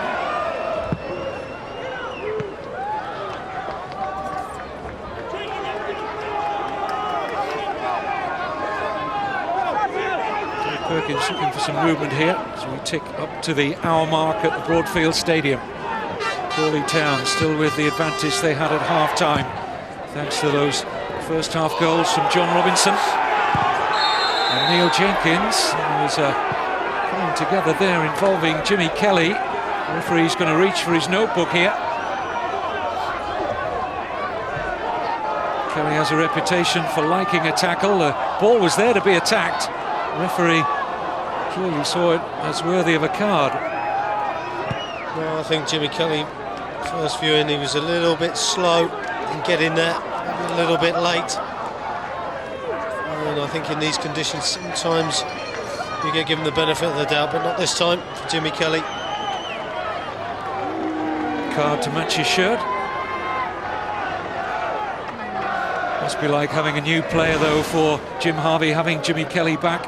Not quite match fit yet, but that was his challenge, and well, it was clumsy to say the least on Jenkins. Yeah, just struggling to get there, wasn't he? He was always that yard away, tried to slide in, caught Jenkins, free kick was given.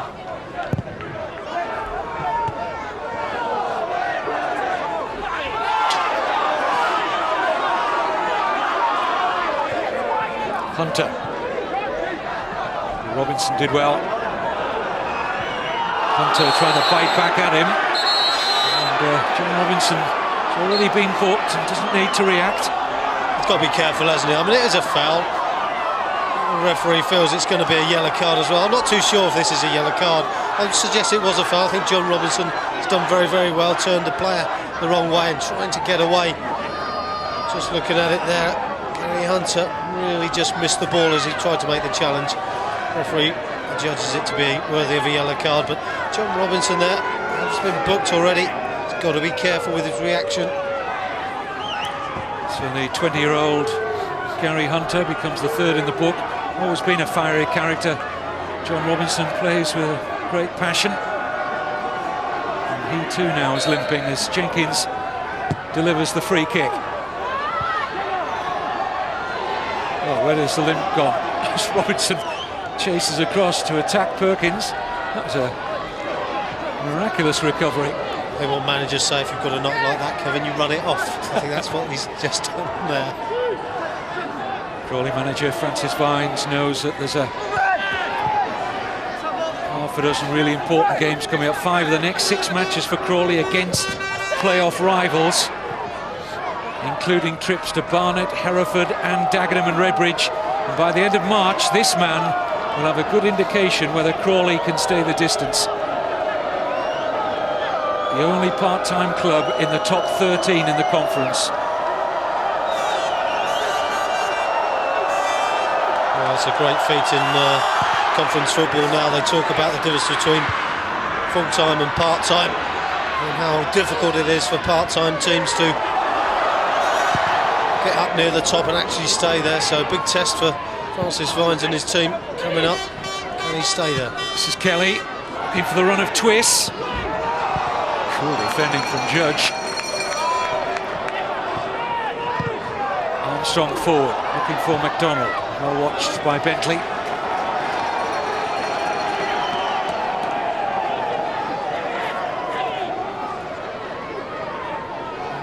Morecambe just haven't been able to make inroads and really pressurise and put any sustained pressure on the Crawley Town defence, but here a little bit of room for Hunter.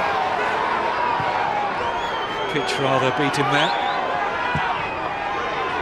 Well, John Robinson's gone down and he's stayed down as well. Looks in a little bit of trouble, but a little bit slow in delivering the ball away. Gets it into feet. He's limping again, Kevin. I wonder if he'll run this one off.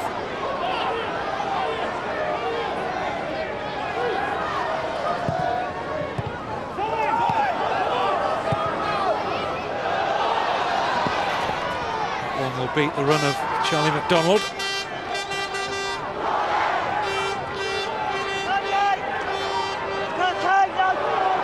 A couple of situations there for John Robinson to say welcome to the conference. Couple of tackles that he's taken where perhaps he's not at the time that he would have had playing in other leagues. He realises he's got to get his touch absolutely spot on and deliver the ball a little bit quicker.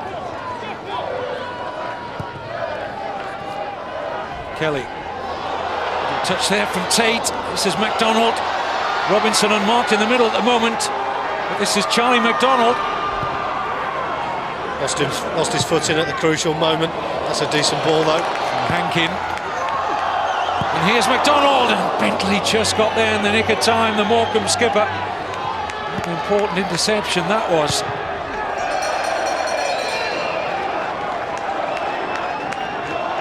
Well, he's done ever so well there, Jim Bentley. First ball in, missed by Sean Hankin. Sorry, Darren Kempson who missed the first ball, and then Bentley's just covered round the back of him. Important challenge. Perkins. Again, excellent pressure on the ball from Crawley, and Kelly was fouled by Charlie McDonald. You could hear the cry from our commentary position there as Jimmy Kelly was caught. It looked like a bad challenge, but he's done ever so well, Jimmy Kelly, to get straight up. No problem for McDonald regarding the referee, but Jimmy Kelly so quick to get up and get on with the game. Wouldn't you like to see more players react like that? Absolutely. I mean, that's terrific. You know, he could have stayed down and rolled around on the floor. Just wanted to get on with the game and get his side back into the game.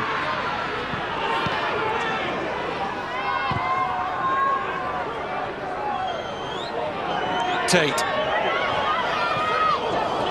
Interception from Perkins. Ben Judge with a foul on Lee Elam, but the right back there, Judge, has had a good game against Elam tonight, who hasn't figured hardly at all in this match. No, he's done well, Ben Judge. Just shut him down, Elam, not allowed him to have any space, let him play at all. Here's Twiss. Perkins, good pass, Kelly in space. This is Thompson. Might think about the shot, did so and skewed it rather badly in the end, Gary Thompson. Well, he'll be disappointed with that. He's got two defenders to go against, he's come inside, he's opened up the play. Surprisingly enough, nobody from Crawley closed him down. Decided to have the shot, it was a poor one. And there you have the attempts Morecambe could do with a few more in their position. Have only failed to score 3 times in the league this season. The away side, with quarter of the match to go. There's still hope here for Jim Harvey's side. We've seen that little gap just open up between themselves and the side 2 places above them, Dagenham and Redbridge. It's a 4-point gap at the moment. He knows there's games in hand, but you have to win those. Pressure is on. Things as well, Kevin. Everybody will always tell you, always better to have the points in the bag.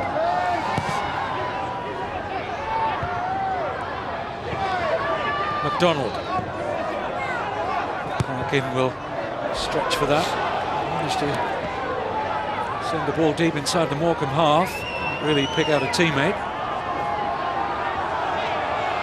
And that's where they struggled there. The pass there by Charlie McDonald was poor. Second half, they really haven't done so much as they did in the first. Crawley. There's Kelly, who's getting on the ball a bit more in this second half. Here he is again. Blackburn.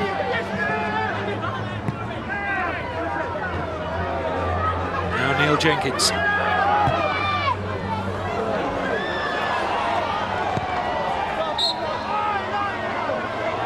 Ball went out before Tate could make any further progress.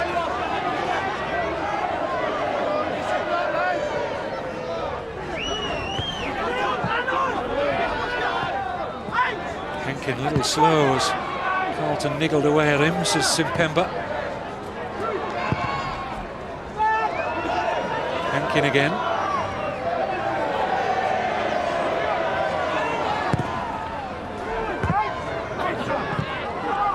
Tate just caught there by poor challenge from Gary Thompson. The book's out again.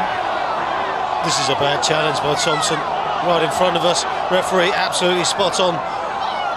This is one of those possible leg breakers. If he'd have gone through with this, Thompson, it could have been a red card, but I think it will be just a yellow on this occasion. Taking the challenge there just below the knee. Well, Gary Thompson held up one finger and said his first bad challenge of the night, but worthy of a yellow, said referee Phillips. I think we see this again. He doesn't get to the ball. High, and all the studs showing there, but thankfully no real damage to Paul Tate. Well, lucky that Gary Thompson didn't follow through. I think if he had done it, could have been a problem there for Tate. Hankins free kick. This is Jenkins. Took a deflection. It'll be a Crawley Town corner. Charlie McDonald's done well there to challenge for the head up. Really got some height. A bit fortunate with the ball that bounced down though. Into the path of Jenkins. Well, no Simon Warmall now, but Jenkins normally takes the corners from the right-hand side, and up there again. Maybe an in-swinger of the left foot.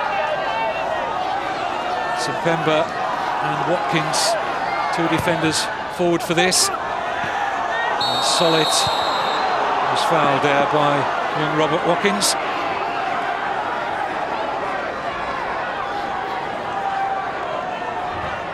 There's no shortage of fouls. Underlines a commitment that Crawley have put into this match, the foul count against them. Morecambe going to make a switch very shortly.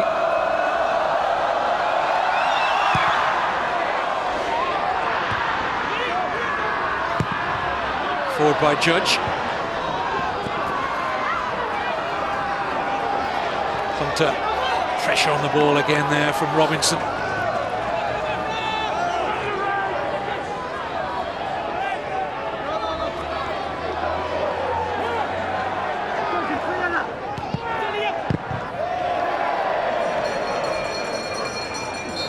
Well, Morecambe will make the switch now. Jamie Hurd is coming on. Danny Carlton is the player to go off. Now, Jamie Hurd is playing defence or midfield. Midfield is favourite position. I would think that Gary Thompson will go up front now with Michael Twist, and Hurd will slot into midfield. Keep the 4-4-2 shape for Jim Harvey. Well, I think it's probably a good time for Jim Harvey to make the change as well. See what Thompson can do as a forward player. He's played plenty of times in the past up front. Gary Thompson, first involvement for Hurd now. Not a particularly memorable one. His father was a player. One of two of our older viewers tonight will remember Pat Hurd, who played at Newcastle and Everton and Sheffield Wednesday. This is his boy, Jamie.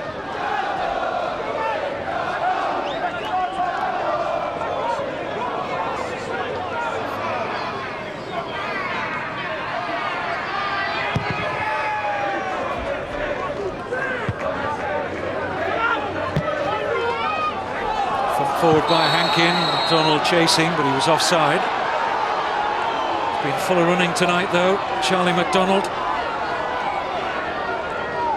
Eager to get back into league football, I would think. Still only 24. Had a spell down at the Valley with Charlton Athletic. Had a good reputation down there. Didn't quite make it.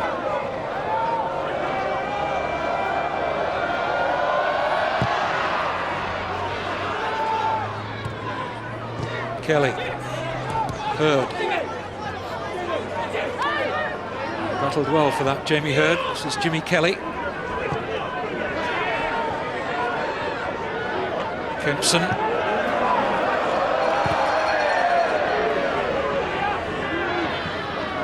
Robinson. Good ball to McDonald, his former Charlton teammate. Breaks kindly for Watkins. Armstrong. Misjudgment from Perkins. Dave steady at times, hasn't he? Yeah, Dave Perkins showing his change of decision there again, where he made the mistake for the goal in the first half. Looked like he was going to just head that one away, decides to duck, but it comes off his back, and it's a poor decision. Just adding to the pressure. Heading towards the final quarter of an hour as Crawley Town look to firmly put this game to bed now. Neil Jenkins with a corner. Back out to him via the head of Thompson. Out by Blackburn. Here's Watkins. Clever move from the big defender. And he did really well there, the teenager, Robert Watkins. Earned his side another corner. Well, it's tremendous skills, wasn't it? Are you pleased with that? Two players around him. Nowhere to go, really. Just tries the little back heel. He's unlucky not to get away. Chris Blackburn very sharp to close him down. Neil Jenkins with the Crawley corner. Met by Bentley.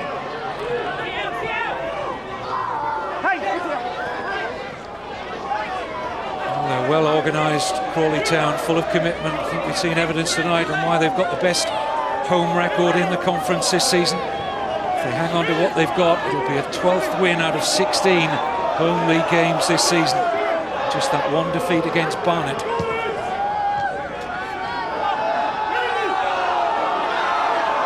Throw's gone to Morecambe, and Crawley are pretty unhappy about that.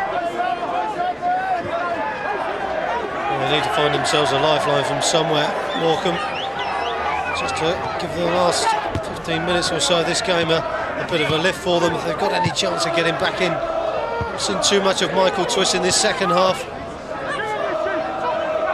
This is Hunter, now Blackburn.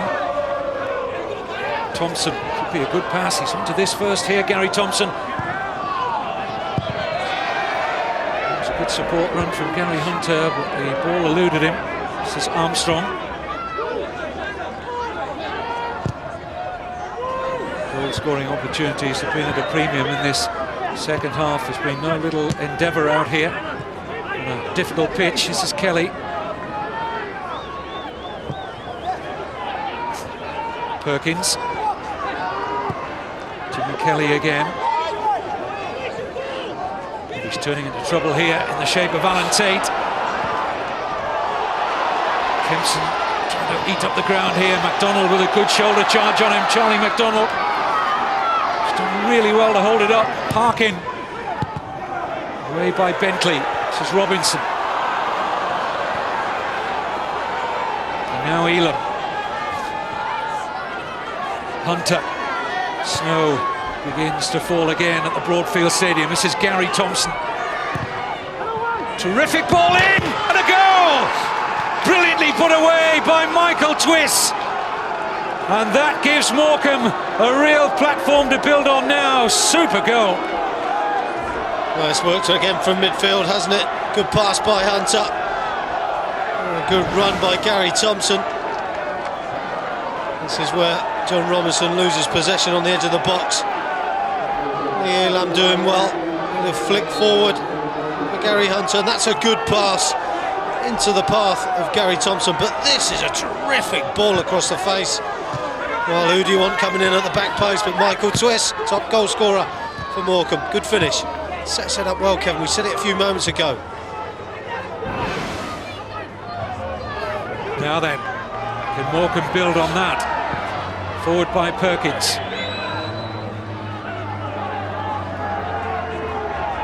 Only the 11th goal that Crawley have conceded at home in the league, and it gives Morecambe that lifeline. Tremendous finish, his 13th league goal of the season for Michael Twiss.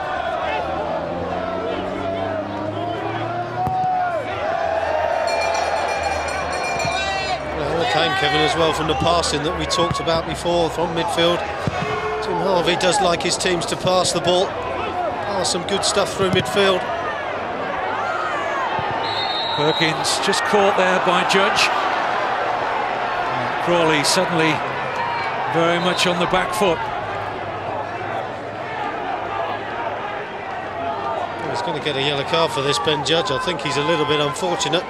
Referee pointing that possibly multiple challenges, wasn't just for the one, possibly 2 or 3, but gives Morecambe another chance to put more pressure on. Bentley going up.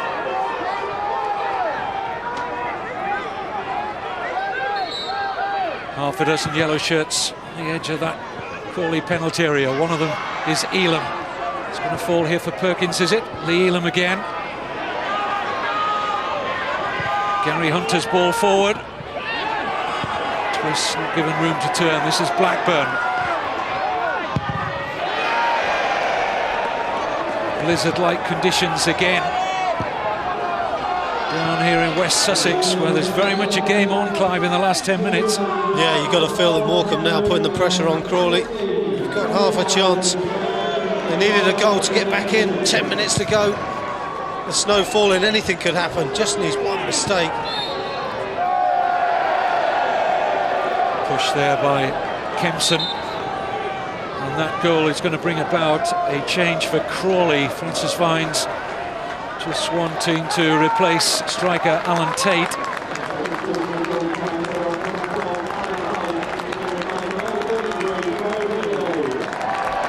So Tate's night at an end, and he will be replaced by Joe Healy, only 18. He's played for the Millwall first team. He's on loan from the New Den. I understand Ray Wilkins, the assistant Millwall manager, is amongst the crowd tonight to watch Healy. Well, he's going to watch him for the remaining 9 minutes or so, making his Crawley Town debut, a teenager. This is Simpemba.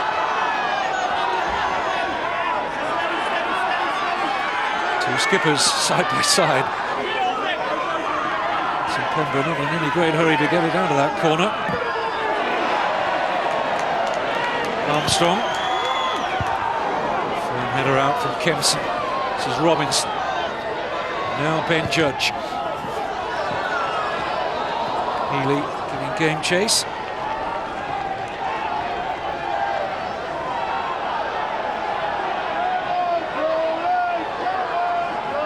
Well, they came from 2 goals down the last time we featured Morecambe live on Sky Sports. A cracking game in early January, 3-3 draw at Carlisle.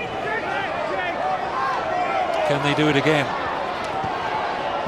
Jenkins just hauled back there by Michael Twiss.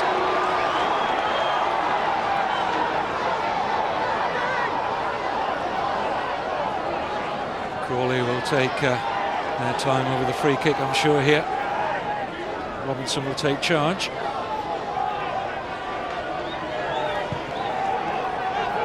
Michael Twiss was having a word with the referee Dave Phillips about the decision. I think it was a clear foul.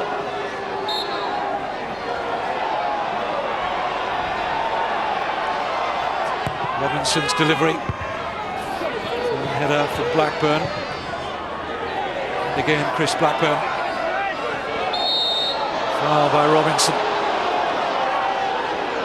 I think it was an 18-year-old making his debut. The enthusiasm he's got out there. Well, I was just going to say, great to see, isn't it? 33 years of age and still charging about, trying to be first to the ball. All leading by example out there for his Crawley players. Here's Twiss. How can he find a turn here, Michael Twiss? Turned away by Simpemba. Harkin looking for MacDonald here. Foul given against Charlie MacDonald, who was giving away some height and a little bit of weight there, but he puts himself about, Charlie MacDonald. He's a little bit unlucky as well, Kevin. I think 6 and 2 threes there, but referees only saw it one way. There's a push as well. Foul conceded by Harkin. I think we've seen it at times as well with Dave Perkins on that left-hand side. Looks more comfortable further forward. He looks very uncomfortable at left back. Here's Robinson. Now MacDonald. Kimpson kept it in. He has just.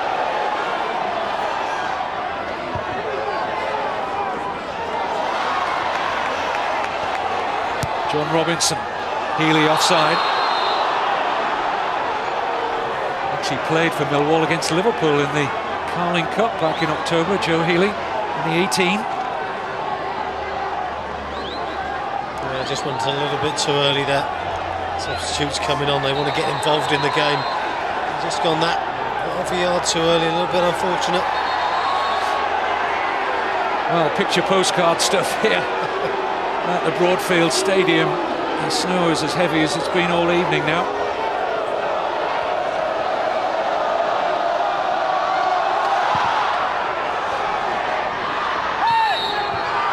Foul by Harkin. Opportunity now for Bentley to get forward from the back. Free kick is taken quickly. Jim Bentley has still made his way forward as Gary Hunter looks as though he's lost possession, only momentarily. Kelly drives it in, but no great sting in the shot from Jimmy Kelly. A little bit of frustration there by Kelly as well. Overplayed really by Gary Hunter. Should be passing the ball from there and trying to get in behind, but ball runs free to Kelly, takes a shot, good 35 yards from goal. Was never going to trouble Phil Smith in the Crawley goal. As the snow gets even heavier, Kevin. Two of the kids will be getting the old sleds out in these conditions.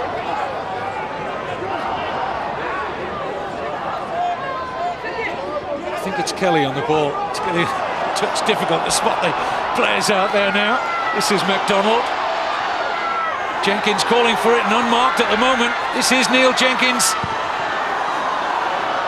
Just the quality of the pass, and the ball got caught under his feet, but a couple of seconds earlier the delivery and Jenkins would have been in with a clear shot on goal. Oh, he would have done. And John Robinson again winning the ball in midfield and setting up the attack. Well, maybe you can put it down to the conditions though, Kevin, now.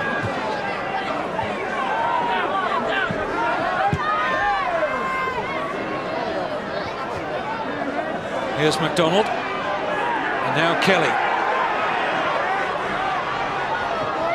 Still time for Morecambe to get themselves back on terms here.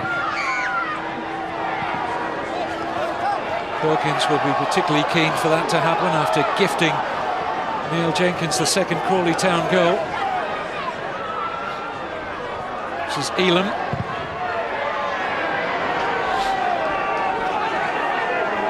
Chase back inside his own half here for Chris Blackburn. Kelly. Characteristic pass from Jimmy Kelly straight to Mo Harkin. This is Watkins. And it's blocked by Hurd, and it's fallen kindly here for Michael Twiss. Now will it open out for Morecambe? Superb challenge to deny Lee Elam possession. And lots of room now for Healy. Jenkins unmarked in the middle. If he could provide the pass. Tried to do that, Healy. Interception from Kelly. A good chance then, Crawley to finish the game off. Healy's pass was poor, didn't get his head up quickly enough. 2 minutes plus any time to be added on. This is Jamie Hurd. Good running here by Elam. And the header over his own bar by Paul Armstrong gives Morecambe a corner. Nervy moments here for Crawley Town. Well, we've seen some decent deliveries in, especially by Simon Wormel from Crawley, but can Morecambe just get that one delivery they need? Centre-backs Kempson and Bentley forward. And a push by Lee Elam. Well, the man of the match, Clive, your decision tonight? Oh, I'm going to have to give it to John Robinson. He's been absolutely all over the park, up and down the field, setting up plays, winning challenges, and his enthusiasm has been wonderful to see. Rumours that there was a pact between Clive and his former Brighton teammate before the match are wholly unfounded, I think. I think he's deserved it though, Kevin, as his enthusiasm that other players can see, fans can see, and 33 years of age, I think he's thoroughly deserved it this evening. Well, and the goal, of course, as well. It's going to be a tremendous acquisition, and the weather is getting worse by the minute. It's a good job we didn't have these sort of conditions in the couple of hours leading up to kick-off. We might not have had a match here. Thankfully we have. We're going to see it out.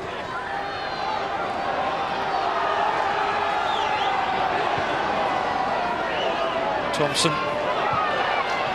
Armstrong in quickly, and how well Crawley Town have done that tonight. Francis Vines will be absolutely delighted with the commitment in all areas of the field tonight. He's in there somewhere. But Crawley Town are on the threshold of going back second behind the runaway leaders Barnet. 3 added on minutes. Possession with Robert Watkins.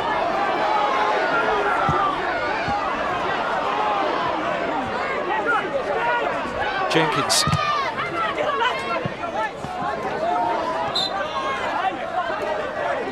Ball went out. It's going to be a throw to Crawley.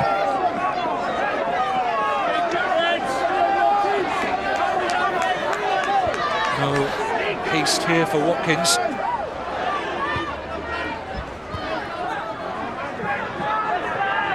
Elam. Thompson got his body across Robinson very well, but Judge, who's had a fine game tonight with the interception.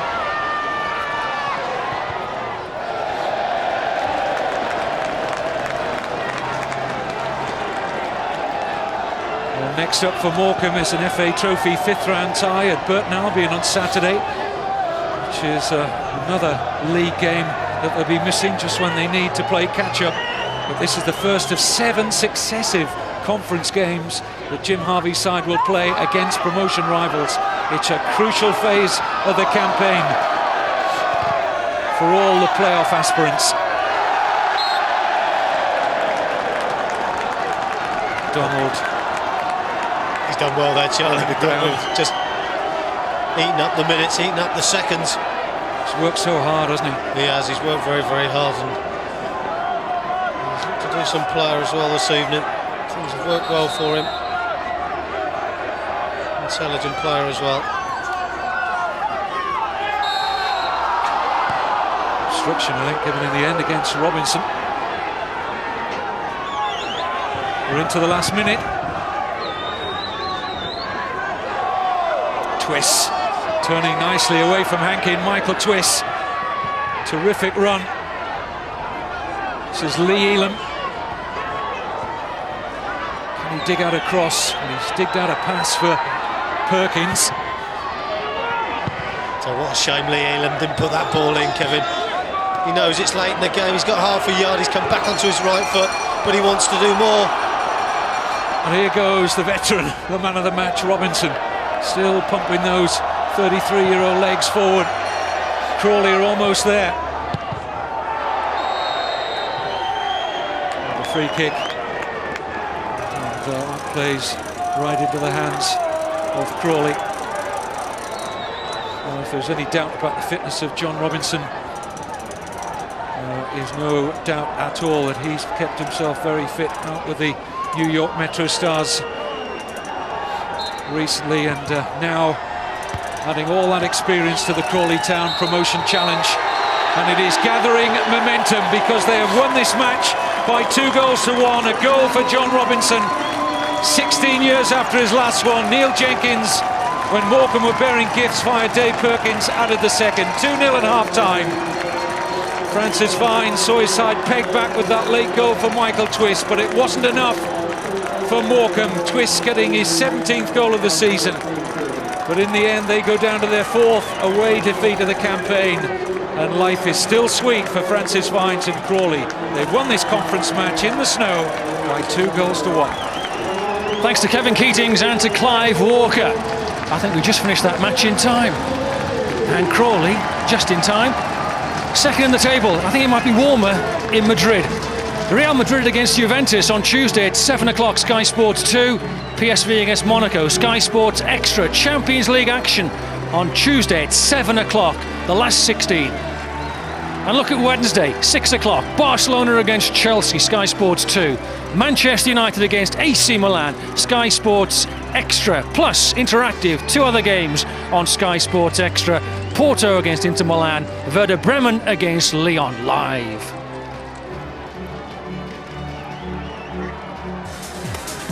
Well, before the snow, Crawley wrapped it up. Their second goal of the night. The winner, Crawley 2, Morecambe 1. Thoughts of Ian Snowden coming up.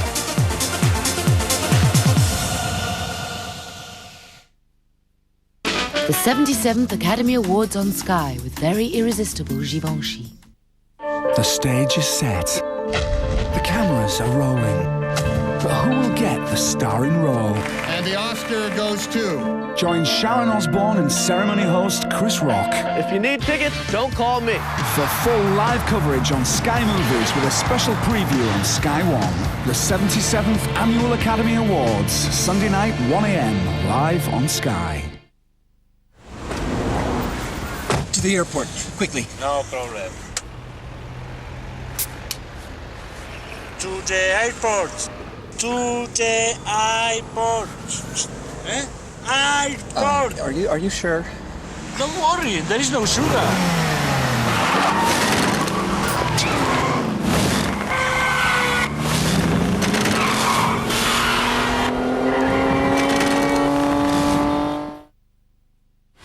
New to DVD. Quentin Tarantino presents an epic story like no other. Action hits new heights. In Hero on DVD. Experience it now. There is a power so awesome, so irresistible, you'll do anything to get your hands on it. Introducing M3 Power. Gillette's first battery-powered shaving system. It has new Power Glide blades with a patented comfort coating for less irritation. Turn it on and micropulses help raise the hair so the blades can shave incredibly close. A battery-powered razor with our most advanced blades. Together, nothing shaves closer. New M3 Power from Gillette. Now make Gillette's best shave even better. Introducing new Mach 3 Turbo Gel for Gillette's best razor glide. Gillette, the best a man can get.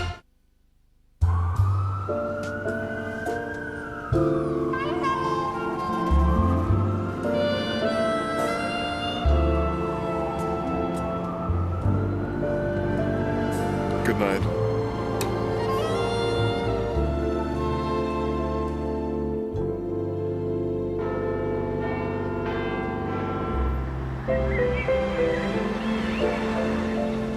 Good morning. The Club World Sleeper Service. Sleep longer. And now earn triple BA miles on all Club World flights. What are you doing, man? Our bundles make it cheaper to call friends on other networks. Ideal if you've got some grovelling to do. As an infantryman, I'm never alone. I've got some of the most skilled soldiers in the army behind me. Intelligence analysts telling me where the enemy is. Ammo technicians to make sure I'm armed. Geo-terrain analysts getting me into position. Communications experts relaying orders.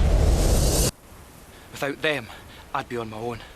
But with them, I'm at the front of one of the most advanced armies in the world. Today's army depends on thousands of technical specialists. If you want to be trained as one of them, there's never been a better time to join. Visit army.mod.uk. Relive Waterloo, recreate the battlefield and the famous farm of Hougoumont with hundreds of metal soldiers, with Issue 1, model soldiers and the first part of the cannon at a fantastic price. Taste. Refreshment. Every pint of Carling Extra Cold is brewed for a great balance of taste and ice-cold refreshment. Carling Extra Cold. Spot on. It's all a question of technique. Continental Tires, official partner of the 2006 FIFA World Cup.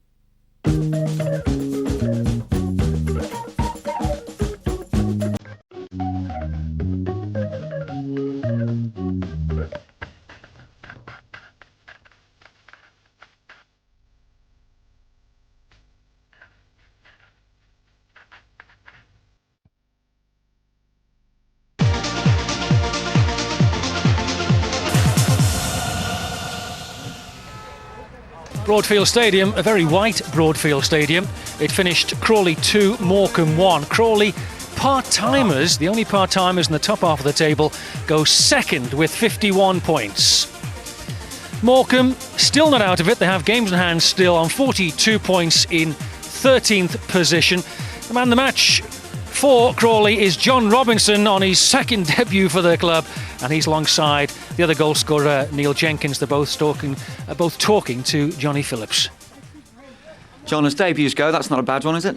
Yeah, no. The lads have made it really easy for me, to be honest, because obviously with the performance and where they've been in the league, I think I've been a bit lucky to start in the team, to be honest. Whoever came out, thought it was disappointing, but yeah, no, I was good. Obviously, left foot swing and it suddenly goes in and settles us down a little bit, but great performance, I thought, with the weather conditions, everything like that. So yeah, obviously pleased, but the main thing is the win. And in all your years in football, have you ever played in conditions like that? Millwall, I think we won 3-1 away to Millwall about 10 years ago, but no, it was hard, it was slippery, etc. like that. But no, as I say, we showed a lot of character, I thought, and that's what you need, and I'm sure we'll stay up there now. Neil, you've been here all season. Is this the sort of football you've been playing? Yeah, bits and bobs. We've been playing like that at home all the time, but when we play away, we just can't get it together at the moment. But lately, we've been playing really well away, so yeah, things are changing. And how does this set you up? I mean, you're second. Is it too late to make a run for first? I don't know really. Barnet about 14-15 points above us, so we don't know. We just keep winning and hopefully we can catch them. And a goal for yourself, that's 2-2. Yeah, it come a bit thingy. I didn't really know what was going on, to be honest with you. I didn't know, the fullback didn't know really where to get it back to the keeper or clear it. But I was just there and I put it away, so it was nice. John, from what you've seen, is this a team going places? Yeah, of course it is. I wouldn't have come here if I didn't think so. As I say, you need so much character to get out of this league. And that's what they've got in abundance. If I can bring something different, then fair enough. But yeah, now it's all about digging in. How you get results doesn't really matter, as long as you steep. Just if you play badly, you nick a 1-0. That's the main concern, because later it gets into the season. If you're up there, people have got to make sure that they catch you. And I think tonight, when the other teams won and we slipped a few places down, showed what I needed to do to come out and win. And as I say, I'm just glad, obviously, to have been lucky to start it. And but no, I think it was my fault for their goal, to be honest. I should have shot and we ended up giving it away and they ended up breaking like that. So I've got to take that on board as well. So, but no, yeah, of course we can stay up there. And if we couldn't stay up there, I wouldn't have come here. Well, you didn't do too much wrong, according to Clive Walker. He thinks you're the man of the match. Neil, would you like to do the honours? Cheers, cheers. Well done, fellas. Thank you very much. Cheers. Cheers. Good to see, and Ian Snowden with us. Ian, put that into context for us. Crawley, part-timers, newly promoted, second in the table. Doing exceptionally well, and they'll be delighted. I don't think they played particularly well second half. I think they were on the defensive. I think they kept the shape very well, 4-4-2, but going forward they didn't have much second half, and I thought Morecambe was slightly unlucky not to get back in the game. Earlier on in the spring of the first half, when the grass was green, Crawley came back from Morecambe playing very well and got 2 goals, but 2 mistakes really, weren't they, both by Morecambe players? Yeah, there were 2 mistakes and they'll be bitterly disappointed with them. First, the keeper, Adam Solomon. Good ball in from Simon Wormel, who I thought played very well first half till he picked up his injury, but the keeper's got to do better there. He's got to punch. He's under pressure from the attacker there, but John Robinson, he's still got a lot to do. Left foot, And he said in his interview that it was a swinger, it could have gone anywhere, and thankfully for him it went in the roof of the net. Yeah, that was 1-0, and just 4.5 minutes later, the second goal went in. Even worse mistake this, wasn't it, from David Perkins? Yeah, I felt sorry for David. He covered round, he got in a great position, as a full-back does, for the ball over the top, and he could have dealt with it comfortably, just a little header back to his keeper, misheaded it, and then he could have cleared it with his left foot, just volleyed it anywhere, and it's fell into the path of Neil Jenkins, who's got a simple task really, of just putting it beyond the keeper for a 2-0 lead.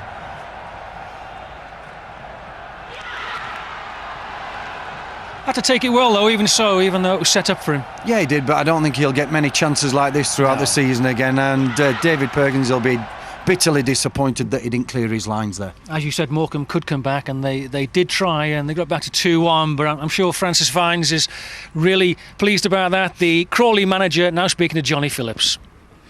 Francis, you wrote in the programme that you wanted to put on a show. Do you think you did? First half was a good performance. We tried to play football as much as we can. Second half, I think they really got into the game and probably dominated the game for long spells and played some decent stuff, which we knew they could do. And we just started to bash it a little bit longer than we was hoping. But at times we played some good stuff in the second half as well. Do you think it was down to the conditions, the way that they got back into it in the second half? No, I just think they're a very good side. They were very good up there. And they've got some fantastic players on the ball who can run really at good pace with the ball, and that caused us a few problems. And we just rode it out in the end. You must have been pleased with your debutant today. Yeah. It's nice for him to score a goal. I think he scored on his debut when he played here all the 15 years ago, and so it's nice obviously to score on his debut in the conference. You do seem to have a lot of momentum at home. Do you think that could yet be a factor in getting first place? We'll wait and see. We just want to finish as high as we can. If we finish in the top 10, that's great. It'll be a great first season. We've already got a points total that we didn't think we would get, especially at this time of the year, and we're just going on from here. Do you think this club is equipped to go into the Football League?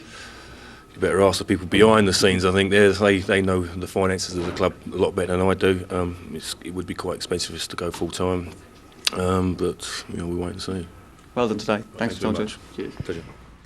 I don't think anybody at Crawley is thinking about first place, are they, at the moment? No, they're not. Just listening to him there, I think he's thinking Barnet is slightly out of reach, but he must be delighted that they're lying in second place this evening. Yeah, I've already heard the Crawley chairman say that if they do get promoted, they won't go full-time. They'll stay part-time in the Football League. Whether that could be a downfall, I don't know, but I'm sure they'll be delighted if they can get there in the first place. First things first, yes. And there's still lots of clubs in contention, for a playoff place, even after this result tonight. Yeah, I think it's good for us at Sky, and I think it's good for the conference. I think it'll be quite an exciting climax. We heard John Robinson blame himself there for the Morecambe goal. Let's see what he meant by this. Yeah, that's right.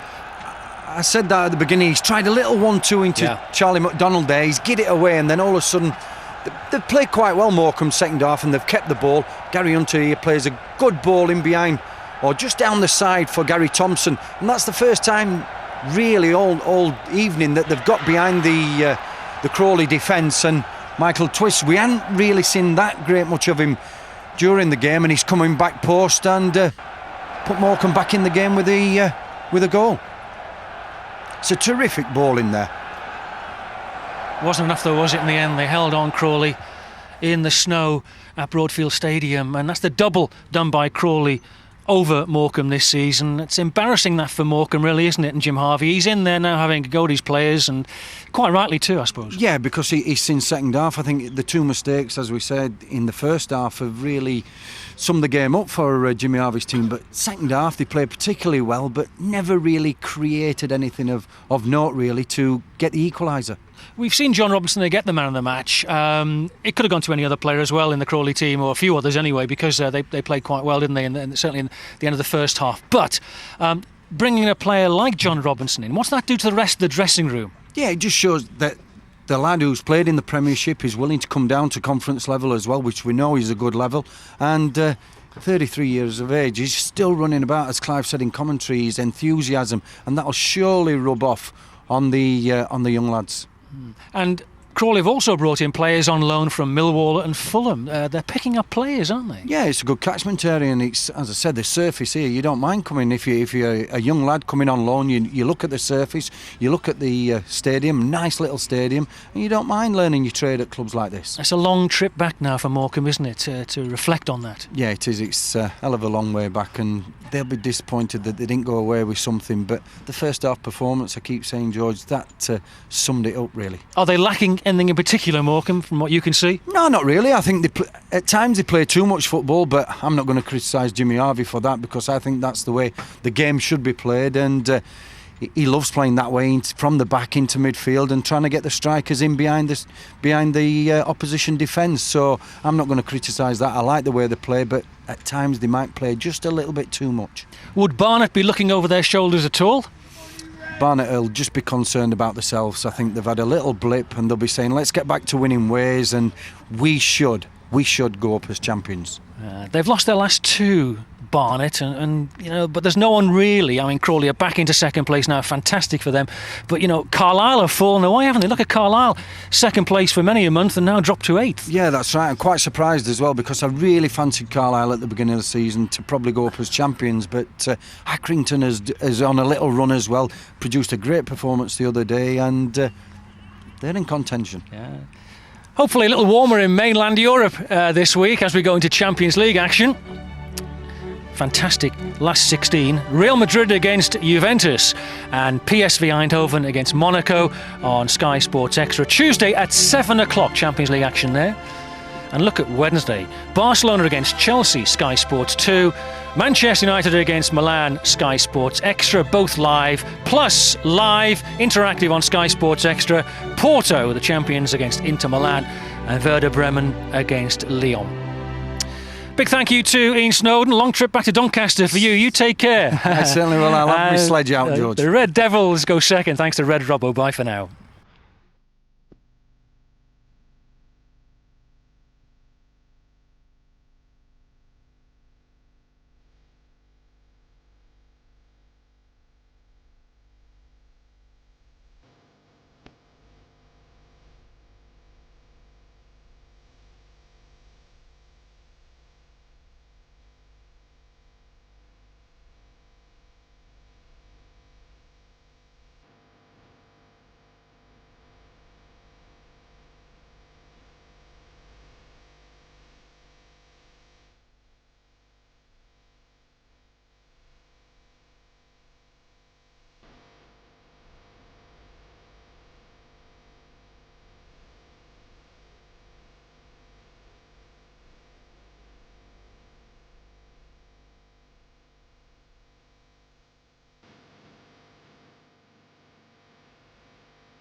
Saturday, exclusively live on Prem Plus, another crucial Premiership encounter in association with Bet365. 3 points for Arsenal and the dream stays alive for Wenger.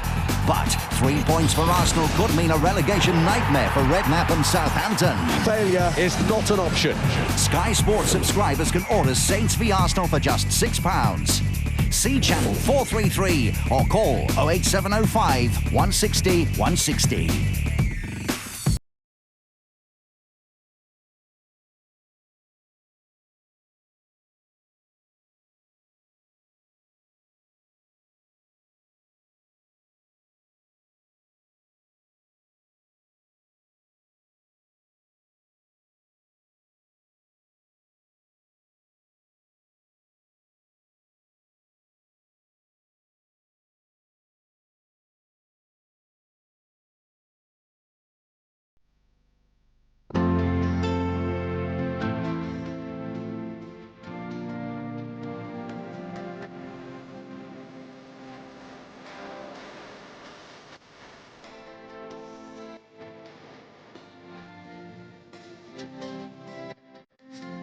Yes, sir. Mighty. When you book your flight with Travelocity, you can choose your exact seat before you even reach the airport. Nifty. Travelocity. Hello, world. Visit the Splash Landings or Alton Towers hotels, and you'll stay in Europe's first water park hotel resort with outdoor pools, indoor pools, gadgets and games, slides and rides, lazy rivers and relaxing spas.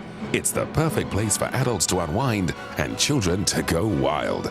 All set in Alton Towers, the UK's #1 theme park. Call now on 08705 001100 for a short break that's bursting with fun. I want to play a game. Dare You See Saw. Available to buy on DVD. Packed with extras. Saw on DVD now.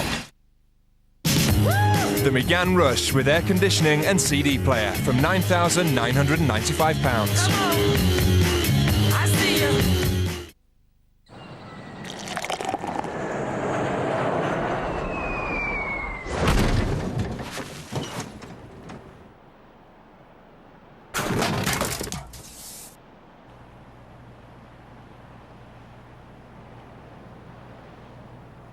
Can't blame them. Nah. Reckon if it ain't the amber nectar, don't even bother. That'll be the 735 from Dubbo.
This is Sky Sports.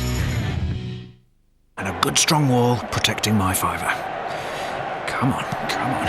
Yeah, that's a great goal. Marvellous position. All right. You don't have to keep going on and on and on and on. Sky Bet. It matters more when there's money on it.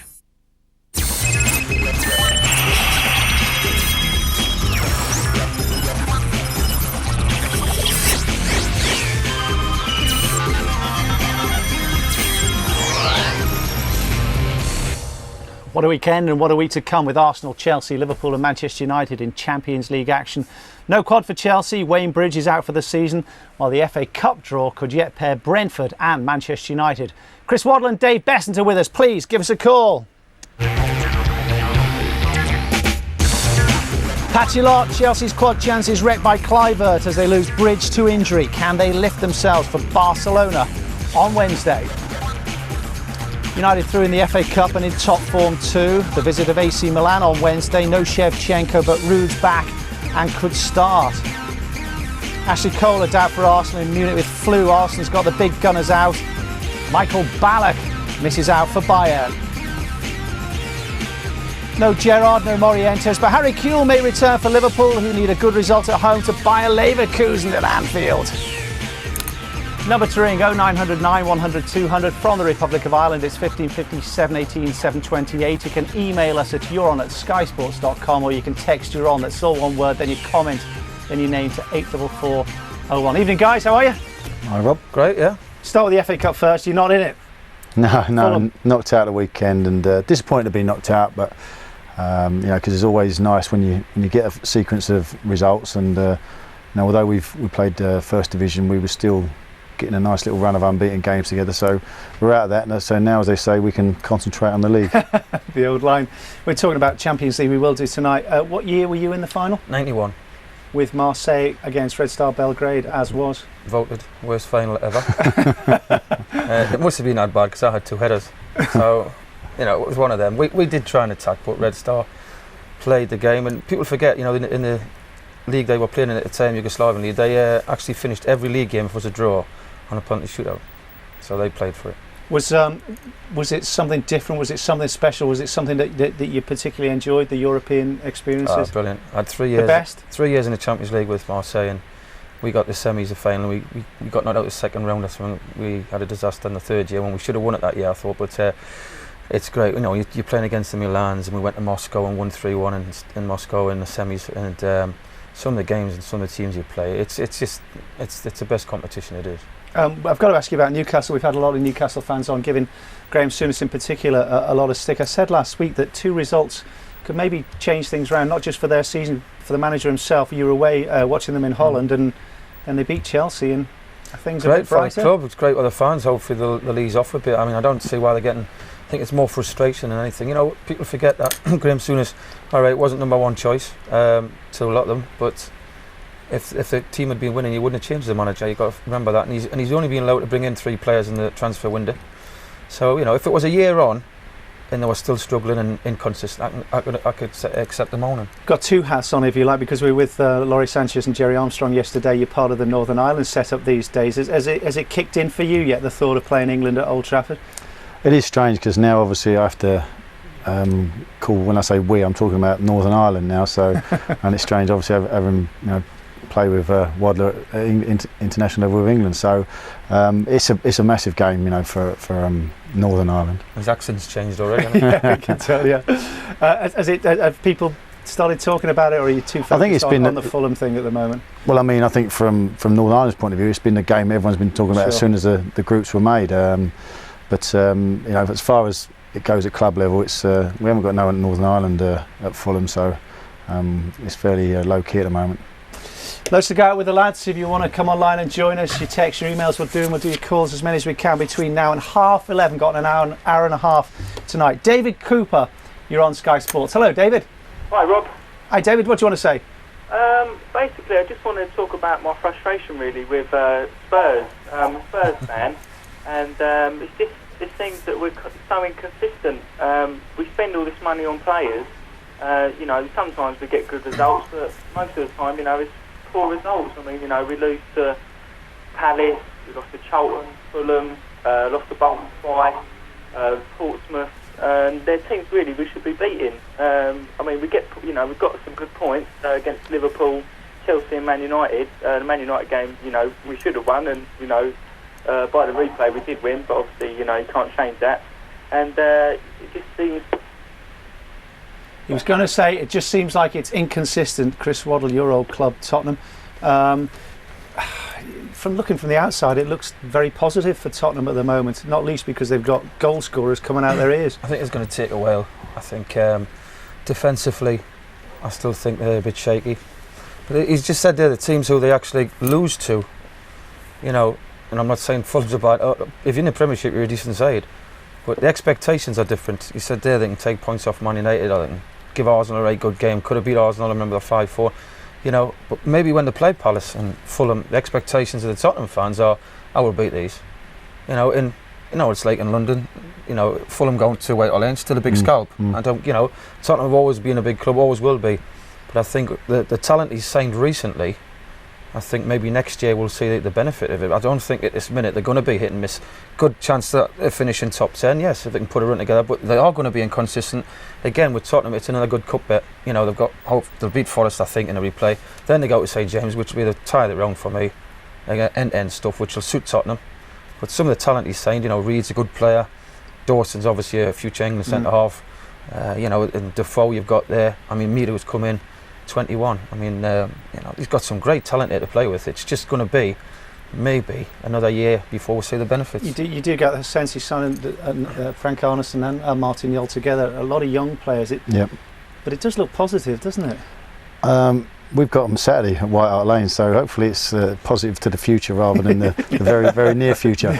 But I mean, you know, they do, as you were saying, that, you know, they've got strikers for fun, and it just seems that they're trying to find the formula that's best. And I think that they need to play Canute at the moment. We're going to see Mido and see what type of player we're seeing, what type of player he is, but they need him to give them a different dimension to their game. Otherwise, you know, with Keane and Defoe up front, you know, they are going to have to play it along the ground. They're going to have to pay the feet. They haven't got another he will option. play. You know, he's a Dutch coach, isn't he? He's going to play two wingers eventually. That's his idea, I'm sure, to get a lot of width, you know, and one off the front. And he's going to have a look at all things. The main thing is finish as high as you can. Give the fans a lot of hope for next season, and the squad potential-wise is definitely top 6 for next season. Thanks, David. Carl Verso, you're on Sky Sports. Rob. Hi, Carl. Good evening to you all. Rob, I'm ringing up about the debate that's been going on over the last week since Arsenal fielded the 16-man all-foreign squad. Yes. And I was watching Soccer Saturday with Jeff Stelling, and Phil Thompson was going on about quality players. And this is one of the reasons that some of the English lads haven't been getting a go. And nobody on the panel took him up on the fact that Gerard Houllier, I believe, signed 17 French players. Now, I don't think there's too many at the club at the moment who were wanted by Mr. Rafael Benitez. Yeah. The first thing he did, he sent Danny Murphy down the road to Charlton and signed 7 Spanish players. And they ain't all Morientes as far as I can see. Carl, you tell him, what's your take on it then? What are you saying? My take on it, I just had a couple of points to make to you. You look at Alex Ferguson. You look at George Graham. Managers, great managers. Fergie may arguably one of the greatest of them all. He's always given English players, Irish players, Scottish and Welsh a fair crack of the whip. And the bottom line for me is people talk about the cream comes to the top. I think that's just an oft-used cliche, like, you know, he's taken us as far as he can go. How can the cream come to the top when you maybe have a young player like some of the United young players that came through, and the squad is littered up with, in some cases, mediocre foreign players? Carl, I hear what you say. I mean, and Vieira's, you know. Carl, I hear what you're saying, and we had this discussion last week. I've tried, and I mean, I give the English and the Republic and the Scots and the Welsh guys as much chance as possible, but I can't see it within myself to think that Arsene Wenger's doing anything wrong. If he wants to pick the best team, surely it's up to him to pick the best team. Or against Arsene Wenger, but to take the point I'm going to make, what happened about that young goalkeeper, Taylor, who Bob Wilson said was a perfectly good keeper? Now he's gone down the pecking order. He's been out on loan. He's number 2. Yeah, but Carl, what you're saying to me is that he's being persecuted because he's homegrown. I'm not saying that. I'm just simply saying he's better than the Spanish fellow who's come in. Yeah, and but Matthew Upson is a damn sight better than the central defenders he has. Well, I mean, why not keep the English fellas? But Carl, what I'm saying to you, Carl, when you have some very, very good Carl, what I'm saying to you is it's a purely football decision. It's nothing to do with. It's nothing to do with English or Welsh or Scottish. Now, whether he's right or wrong is a different issue. But he's not saying, he's English, he's out. He's picking the best team he can. And it's like, what about Houllier? Hang on, Carl. All the French fellas. Hang on, Carl. Yeah, right. As for Liverpool, he's Spanish coach. He knows the Spanish market, so he's thinking the Spanish players are better than what he's got when he's had a look at. Now, as for the Taylor incident, now whether Bob Wilson says he's a perfectly good replacement in time, yes, but Arsene Wenger picks the team, and Arsene Wenger's scouting system, whoever he's got out, has said these guys are very good goalies, so he goes off their judgment. So Taylor was out for an awful long time with a shoulder injury, just similar to one which really at the end of the day caused Dave Seaman to retire from football. So you know, he's been out for a long time. He's finding his way back. He's been loaned out to the First Division at Leicester. He done well at Leicester. Didn't really set the world alight and, you know, uproot the trees because they didn't keep him on there. So he's now come back. He's been on the bench. So what I'm saying is right. It's whether it's English, Welsh, or Scottish. Great, we'd love to see homegrown talent come through. But surely, be it Sir Alex, be it Arsene Wenger, you pick the team you think is the best team, regardless of nationality. We all want to see more coming through, and we do see the John Terrys and the Lampards, and we see Steven Gerrards and Bridge, people like that. And Man United used to have the Beckham, Scholes, you know, Neville's, and if you're good enough, you'll get through. And that is what it boils down to, Carl. It doesn't matter if you're the best player at that position, whether you're from America or whether you're from Germany or you're from England, if you're the best player, you'll get the shirt.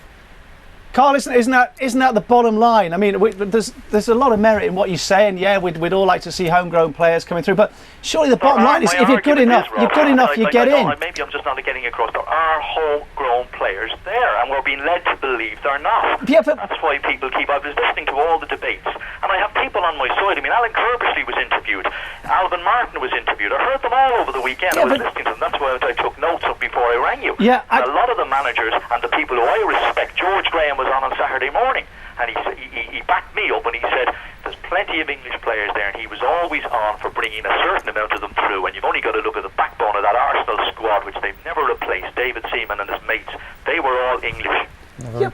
Carl, once again, I mean, who am I about the merits of George Graham and Alan Kirbysley and Alvin Martin and the whole guys? I just think on a purely, it's not even an ethical thing, but a fellow